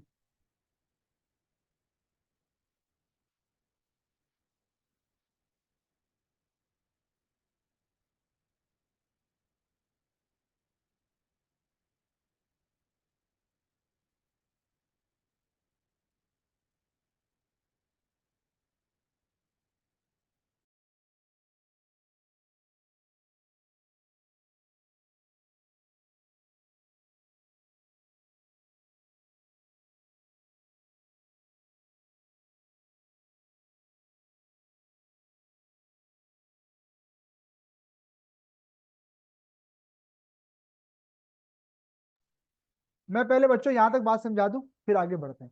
देखो, तुम सबसे पहले ना अपनी चादर को डिटरमाइन करोगे। सर ये चादर क्या होती है फाइनेंशियल मैनेजमेंट में? चादर से मुराद आपका जो फंड्स हैं उनको डिटरमाइन करोगे ना भाई। भाई देखो, दुनिया में तो 10 मिलियन का प्रोजेक्ट भी है, 10 खरब का भी है, 10 अरब रुपए का प्रोजेक्ट भी है, और आपकी जेब में 10 रुपए भी नहीं है। तो फिर वो प्रोजेक्ट आपके किसी काम के नहीं है। तो सबसे पहले क्या करेगा, to identify the capital requirement. आप एडवाइजर को बुलाओगे और उससे पूछोगे कि मेरा भाई मैं इन्वेस्टमेंट करना चाहता हूँ, जरा ये बताओ कौन कौन से ऑप्शन मौजूद है, उनके कैपिटल रिक्वायरमेंट्स क्या क्या है। तो वो आपको 10 प्रोजेक्ट बता रहा है कि सर इसमें इतना कैपिटल चाहिए, इसमें इतना कैपिटल चाहिए, इसमें इतनी इन्वेस्टमेंट चाहिए, टू डिटरमाइन कैपिटल रिक्वायरमेंट। अब उसको देखते हुए आपने बोला अच्छा भाई हमारे पास कितना अवेलेबल है, हमारे पास तो फंड्स जो अवेलेबल है उसको डिटरमाइन करना कि अच्छा फंड्स जो अवेलेबल है उनको कैलकुलेट कैसे करोगे, total finance minus working capital. अभी बताई थी मैंने बात कि नए बिजनेस के चक्कर में अपना एग्जिस्टिंग बिजनेस को सेक्रीफाइस नहीं करोगे। तो सौरभ, आपने अपने फाइनेंस मैनेजर को बुलाया, बोला भाई सारे बैंक्स का फंड्स बताओ और एक एक कैश सबको टोटल करके बताओ, टोटल फंड कितना पड़ा हुआ है मेरे पास। उसने सारा एड लेस करके बताया सर 10 मिलियन पड़ा हुआ है। आपने कहा अच्छा वर्किंग कैपिटल कितना है हमारा, उसने कहा सर हमें सालाना जो है वो 1 लाख डॉलर का वर्किंग कैपिटल चाहिए होता है। तो आपने कहा सर 5 साल का प्रोजेक्ट है तो 5 लाख डॉलर साइड पे कर दो। तो 10 मिलियन में से 5 लाख साइड पे कर दिया। अब जो पैसे बचे that will be called as capital available. इसे हम क्या बोलेंगे, कैपिटल, क्योंकि हम जानते हैं कि इन्वेस्टमेंट हमेशा रिजर्व अमाउंट से होती है, वर्किंग कैपिटल से नहीं होती। अब आपने अपने एडवाइजर से कहा कि भाई देखो 10 मिलियन का मतलब कितने थे, 1 करोड़, है ना? 100 लाख, 5 लाख तो साइड पे हो गए, 95 लाख बच गए। बोलो 95 लाख में बता भाई कौन कौन से प्रोजेक्ट। तो अब वो आपको क्या बताने जा रहे हैं, नंबर ऑफ प्रोजेक्ट्स अवेलेबल। तो विद इन लिमिट, जो आपकी अमाउंट की लिमिट थी उसके अंदर रहते हुए कौन कौन से प्रोजेक्ट्स अवेलेबल है, आपको वो बता देगा, नंबर ऑफ प्रोजेक्ट्स अवेलेबल। फिर उसके बाद आपने क्या करना है, सारे प्रोजेक्ट्स को चेक करना है। देखो मैंने लाइन क्या लिखी है, to check all the projects. हमारे वाले क्या करते हैं, एक दो प्रोजेक्ट को चेक करते हैं, एनपीवी पॉजिटिव आती है, F2 पढ़ा हुआ है भाई, एनपीवी निकाली थी, एनपीवी पॉजिटिव आती थी, आप लोग बोलते हैं हाँ भाई डन, इन्वेस्ट करो इस बिजनेस में, क्या करो, इन्वेस्ट करो। ऐसा नहीं करना, आपने सारे प्रोजेक्ट्स को चेक करना है, किसी एक प्रोजेक्ट को चेक नहीं करना, आपने सारे प्रोजेक्ट्स को चेक करना है, नंबर वन। अब सारे प्रोजेक्ट को चेक कर लिया आपने, उसके बाद आपने प्रोजेक्ट्स को क्या करना है, रैंक करना है। क्या करना है, रैंक करना है कि सबसे अच्छा कौन सा प्रोजेक्ट है। अब मैं अगर यहाँ पे एक जसारत करूँ एक सवाल की, जो आप लोग ने मुझे गलत जवाब देना है, लेकिन मैं पूछ लूंगा। आप लोग जब किसी प्रोजेक्ट को अप्रेस करते हो या रैंक आउट करोगे, लेट सपोज 5 प्रोजेक्ट्स हैं, आपने उसको 1 2 3 4 5 करना है, मुझे ये बताओ किस बेस पे करते हो, एनपीवी की बेस पे? कि जिसकी एनपीवी ज्यादा होती है आप बोलते हो सबसे अच्छा प्रोजेक्ट ये, फिर उससे कम, फिर उससे कम, मानते हो ना इस बात को? एनपीवी की बेस पे करोगे ना प्रोजेक्ट को रैंक के, भाई सबसे अच्छा ये कमा के दे रहा है, फिर ये फिर ये फिर ये। ऑनलाइन आप इस बात से सहमत है कि सर यस हायर एनपीवी को सबसे नंबर वन पे रखेंगे? Very good. ऐसा पढ़ा था आपने, अब उसको था उसको छोड़ दो। आज के बाद ऐसा नहीं करना सर। आज के बाद हम रैंक करेंगे प्रोजेक्ट्स को अकॉर्डिंग टू पीआई। किसके अकॉर्डिंगली करेंगे? ये पीआई क्या होता है? Profitability index. क्या कहते हैं इसको हम? Profitability index. हम हर प्रोजेक्ट का पीआई निकालेंगे। हम हर प्रोजेक्ट का पीआई। सर ये पीआई क्या होता है जरा इसको बताएं तो। यहाँ देखो, प्रॉफिटेबिलिटी इंडेक्स का फॉर्मूला होता है एनपीवी डिवाइडेड बाय इन्वेस्टमेंट। बस ये आपके पीआई का फॉर्मूला है। Profitability index equals to NPV divide by investment.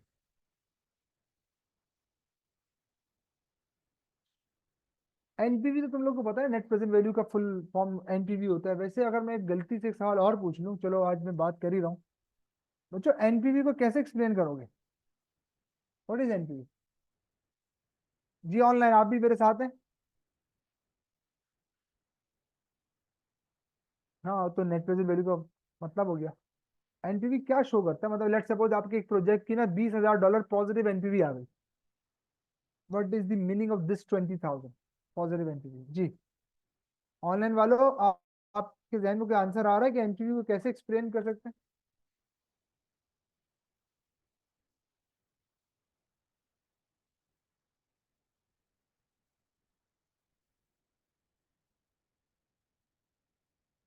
सही है। और चलो टाइम कम है तो मैं जल्दी से बात कर लेता हूँ उस पर। लेट सपोज आपके एक प्रोजेक्ट की एनपीवी पॉजिटिव आ रही है $20,000। सर क्या मतलब इस बात का? एनपीवी का फुल फॉर्म तो ठीक है आपने सही बताया, नेट प्रेजेंट वैल्यू। सर मैं उसकी बात ही नहीं कर रहा हूँ। नेट प्रेजेंट वैल्यू आती कैसे? आउटफ्लो माइनस इनफ्लो, यही करते हो। Present value of outflow minus present value of inflow, या present value of inflow minus present value of outflow, एक ही बात है। ये तो एनपीवी कैलकुलेट करने का तरीका है भाई। एनपीवी शो क्या करता है ये पूछ रहा हूँ। तो याद रखो आज के बाद, अगर आपके प्रोजेक्ट की एनपीवी पॉजिटिव है तो इसका मतलब है कि वो अमाउंट है from which company will maximise the shareholder wealth. बात समझ आई? पॉजिटिव एनपीवी का मतलब वो अमाउंट जिससे आपका शेयर होल्डर, पॉजिटिव एनपीवी का मतलब वो अमाउंट जिससे आपकी कंपनी अपने शेयर होल्डर की वेल्थ को मैक्सिमाइज करेगी। इसको हम कहते हैं एब्सोल्यूट रिटर्न। क्या कहते हैं इसको हम? सर एब्सोल्यूट क्यों कहते हैं? क्योंकि फिक्स एग्जैक्ट अमाउंट आपको बता रहा है। $20,000 से आप अपने शेयर होल्डर की वेल्थ को क्या करोगे? मैक्सिमाइज करोगे। ठीक है, $20,000 से आप अपने शेयर होल्डर की वेल्थ को क्या करोगे? मैक्सिमाइज करोगे। ठीक है। तो एनपीवी आज के बाद की आपसे पूछे व्हाट डज एनपीवी शोज, तो आप क्या बोलोगे? A positive NPV shows that from that amount you will maximise your shareholder wealth. ये है एनपीवी का मतलब आज के बाद। ठीक है बच्चों, अब सुनो, अगर तुम सिर्फ एनपीवी की बेस पे रैंकिंग करोगे ना तो तुम्हारा आंसर गलत भी हो सकता है। अगर तुम सिर्फ और सिर्फ एनपीवी की बेस पर डिसीजन लो कि हायर एनपीवी वन उससे लोअर एनपीवी टू, सर क्यों गलत हो सकता है? भाई हो सकता है उस प्रोजेक्ट की एनपीवी ज्यादा नजर आ रही हो लेकिन उसकी इन्वेस्टमेंट भी ज्यादा हो। बाद में पता चला कि वो तीसरे नंबर वाली जो एनपीवी आ रही है उसमें थोड़ी सी इन्वेस्टमेंट में इतनी अच्छी एनपीवी कमा ली थी हमने, जबकि पहले वाली में बहुत बड़ी इन्वेस्टमेंट में सिर्फ इतनी सी एनपीवी कमाई। जैसे मैं आपको एग्जांपल देता हूँ, एक कंपनी की इन्वेस्टमेंट है $10,000, उस पर उसने रिटर्न कमाया $8,000 का। और एक कंपनी की इन्वेस्टमेंट है $50,000 और उस पर उसने 12,000 का रिटर्न कमाया। तो अगर आप सिर्फ रिटर्न को देखो 8 और 12, तो आप बोलोगे दूसरी कंपनी अच्छी है, जबकि असल में वो अच्छी क्योंकि उसने अपनी इन्वेस्टमेंट को प्रॉपरली अच्छे मैनेज नहीं किया। रेशो निकालते थे, याद करो। रेशो का मतलब ही क्या था? टू कंपेयर टू और मोर आइटम्स विद ईच अदर। तो मेरा भाई रेशो निकालने की जरूरत इसलिए पड़ी थी कि हम पिक्चर का एक रुख देखकर फैसला नहीं करेंगे बल्कि दोनों रुख को देखेंगे, इन्वेस्टमेंट को भी देखेंगे, रिटर्न को भी देखेंगे। तो सर ये जो पीआई निकल के आया ना, इसने यही काम किया। इसने कहा भाई सिर्फ एनपीवी को नहीं देखो, तुम एक काम करो, उस एनपीवी को डिवाइड करो किससे? इन्वेस्टमेंट से डिवाइड करो, ताकि तुम्हें पता चल जाए कि तुम अपनी 1 रुपए की इन्वेस्टमेंट पर कितना परसेंट रिटर्न कमा रहे हो। तो जिसका पीआई ज्यादा हाई होगा तो तुम समझ जाओगे कि ये हमारे प्रोजेक्ट की इन्वेस्टमेंट को ज्यादा अच्छे से रिटर्न कमा के ये प्रोजेक्ट दे रहा है। तो पर डॉलर पे क्या रिटर्न कमा रहे हो ये आपको कौन बताता है? Profitability index. तो पीआई ज्यादा अच्छा है, इसलिए हम कहते हैं कि आज के बाद आप जब भी डिसीजन लोगे, रैंक आउट करोगे, तो यूज क्या करोगे? प्रॉफिटेबिलिटी इंडेक्स को यूज करोगे। सर कैसे निकालूंगा? एनपीवी, लेट सपोज 50,000 एनपीवी आ रही है और आपकी जो इन्वेस्टमेंट थी वो $1,00,000 की थी, तो आंसर क्या आएगा? $0.5। मानते हैं इस बात को? यानी कि अगर इस प्रोजेक्ट में तुम $1 लगाओगे तो तुम आधा डॉलर कमाओगे। यानी कि इस प्रोजेक्ट में इन्वेस्ट करने के बाद अगर तुम $1 लगाओगे तो इन्वेस्टमेंट के बाद तुम्हारी वेल्थ 1.5 हो जाएगी। सोचो सोचो क्या बोला मैंने? रेशो इस चीज का नाम है। Compare two things, you are comparing investment with return. NPV is your return, investment is present at lower side. तो कह रहे हैं 1 लाख लगाओ 50,000 कमाओ, तो इसका मतलब इस प्रोजेक्ट के एंड पर तुम्हारी वेल्थ 1 लाख से बढ़ के कहाँ खड़ी हुई होगी? 1.5 लाख पे खड़ी हुई होगी। और इसी बात को हमने यहाँ थ्योरी में लिखा है क्या? From which NPV is amount from which you will maximise your shareholder wealth. तो ईमानदारी से बताओ, अगर मैं इसको यहाँ पे एक चार्ट बनाऊं, ईयर 0 पे तुम यहाँ पे खड़े हो, ये तुम खड़े हो, आज तुमने कितना इन्वेस्ट किया? 1 लाख। इसका मतलब आज की वेल्थ तुम्हारी 1 लाख है। तुमने इस प्रोजेक्ट में लगाया और कितना कमा लिया? 50,000। तो आज तुम यहाँ खड़े हो मोटे ताजे, और मोटे हो गए। क्यों? क्योंकि मेरी वेल्थ बढ़ गई। सर 1 लाख से बढ़ के कितनी हो गई? क्या कि इसी एग्जैक्ट इस 50,000 ने मेरी वेल्थ को मैक्सिमाइज किया। इसी को तो क्या कहते हैं? एनपीवी। क्लियर होता है कॉन्सेप्ट? ऑनलाइन आप लोग मेरे साथ हैं? कॉपी कर लो इसको। अभी स्टेप्स चल रहे हैं, सेट पे कॉपी करना है इसको।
ओके जी, तो वापसी आ रहे हैं अपने इन्वेस्टमेंट अप्रेजल के प्रोसेस की तरफ। ओके, तो हमने सर वापस आ रहे हैं, यस। कहाँ तक पहुंचे थे सर? हमने सेलेक्ट करना था प्रोजेक्ट, तो रैंक ऑल दी प्रोजेक्ट। तो रैंक करेंगे किसकी बेस पर? पीआई की बेस पर। तो अब समझ में भी आ गई कि हाँ सर पीआई की बेस पे क्यों करेंगे, क्योंकि पीआई ही सबसे बेस्ट मेजर है जो हमें ये बताता है कि पर डॉलर पे सबसे अच्छा रिटर्न कौन सा प्रोजेक्ट कमा के दे रहा है। तो फिर मैं उसी की बेस पर रैंकिंग करूंगा। और जब रैंक हो जाएंगे तो मैं क्या कर लूंगा? एक प्रोजेक्ट को सिलेक्ट कर लूंगा। ठीक है, सुनते रहो। नंबर 6 के बाद नंबर 7 आ रहा है। नंबर 6 के बाद नंबर 7 आ रहा है।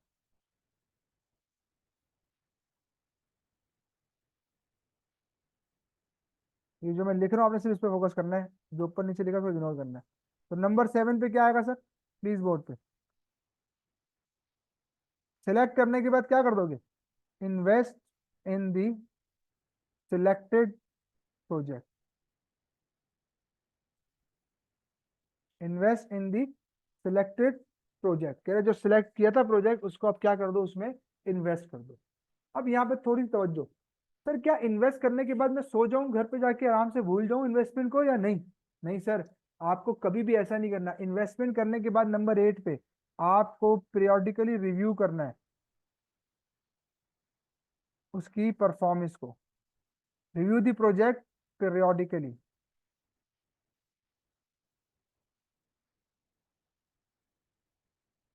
तो ये इस प्रोजेक्ट की परफॉर्मेंस को आपने पीरियोडिकली रिव्यू करना है, ताकि आप ये देख सको कि यार मेरा प्रोजेक्ट क्या वैसे ही काम कर रहा है जैसे मुझसे प्रॉमिस हुआ था, मेरा प्रोजेक्ट क्या वैसे ही परफॉर्म कर रहा है जैसा मुझे बताया गया था, मेरा प्रोजेक्ट क्या वैसे ही रिटर्न्स दे रहा है जैसे मुझसे कहा गया था। ठीक है, इस चीज को चेकआउट करने के लिए आप प्रोजेक्ट को पीरियोडिकली रिव्यू करोगे। ठीक है, आखिरी दो बातें कर रहा हूँ, फिर अपनी क्लास को वाइंड अप करते हैं आज की, और फिर नेक्स्ट क्लास से इंशाल्लाह इस टॉपिक को हम शुरू कर चुके हैं, और फिर इसके एक एक स्टेप को हम परफॉर्म करके क्वेश्चंस करना शुरू करेंगे। ठीक है, चलें जी। Review the project periodically. अब रिव्यू करने के टाइम ये चेक करना है कि सर मेरा प्रोजेक्ट वैसे ही काम कर रहा है जैसा मुझसे प्रॉमिस हुआ था या नहीं। सही है। अब सुनो, तुमने पहला साल रिव्यू किया, तुमने कहा बेहतरीन चल रहा है, वैसे ही काम कर रहा है जैसे बोला गया था। दूसरे साल वैसे ही चल। तीसरे साल में जब तुमने उसका पीरियोडिकली रिव्यू किया ना, तो तुम्हें हालात खराब होते हुए नजर आ रहे हैं। तुमने कहा यार तीसरे साल के रिटर्न वो नहीं है जो हमसे प्रॉमिस किए गए थे।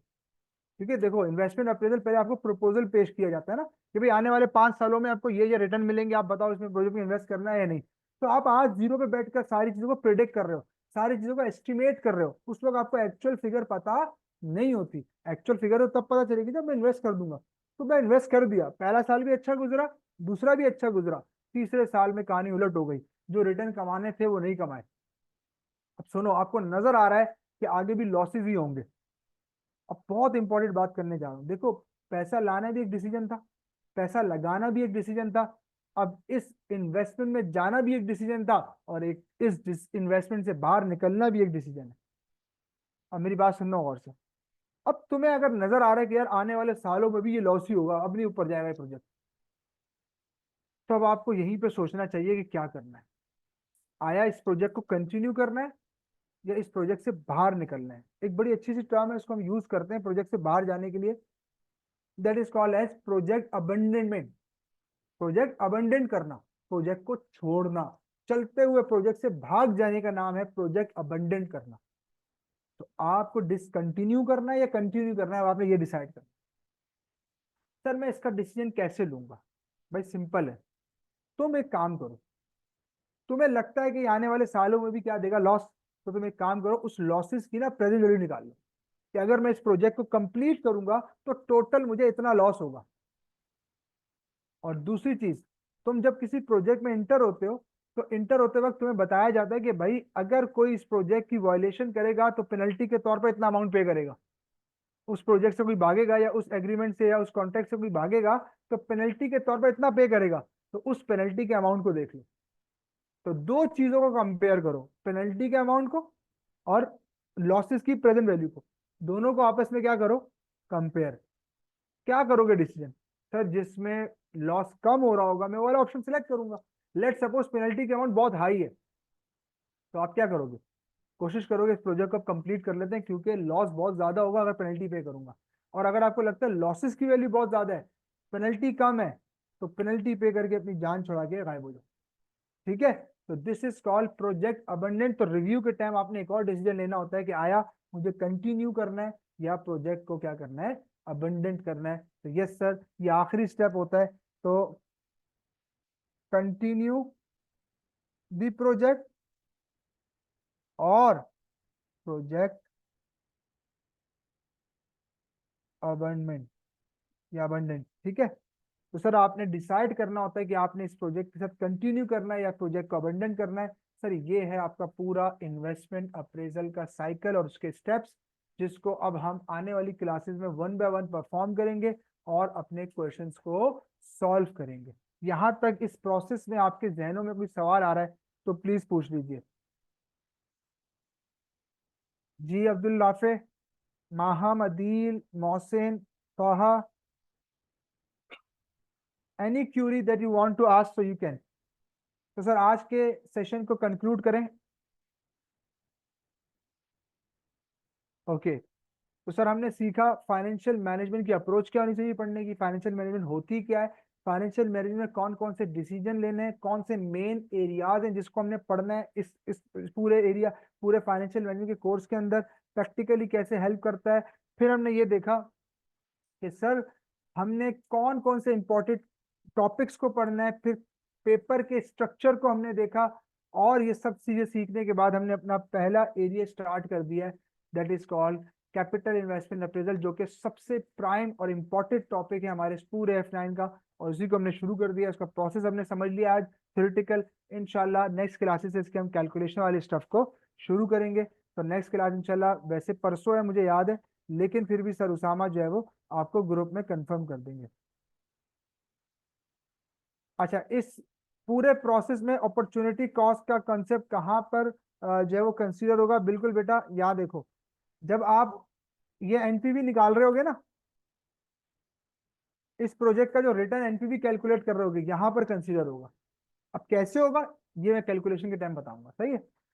तो सर ये था हमारा आज का एरिया, उम्मीद आपको समझ में आया होगा। इंशाल्लाह नेक्स्ट क्लास में मुलाकात होगी। अच्छा, कोई दोस्त हो तो अगर कोई भी और ऐड हो रहा है उसको बोलना यार ये पहली क्लास की रिकॉर्डिंग सर उसामा से ले ले, और वो सुन के अगली क्लास में बैठे, वरना देखो ये जितनी मेहनत से मैंने पढ़ाया है सब जाया हो जाएगा अगर वो अगली क्लास में आके बैठेगा तो उसको मजा नहीं आएगा क्लास में, क्योंकि पहले वाला रह चुका होगा। तो उसको बोलना भी रिकॉर्डिंग सुन के आए। ठीक है सर, इंशाल्लाह नेक्स्ट क्लास में मुलाकात होगी। अल्लाह हाफिज।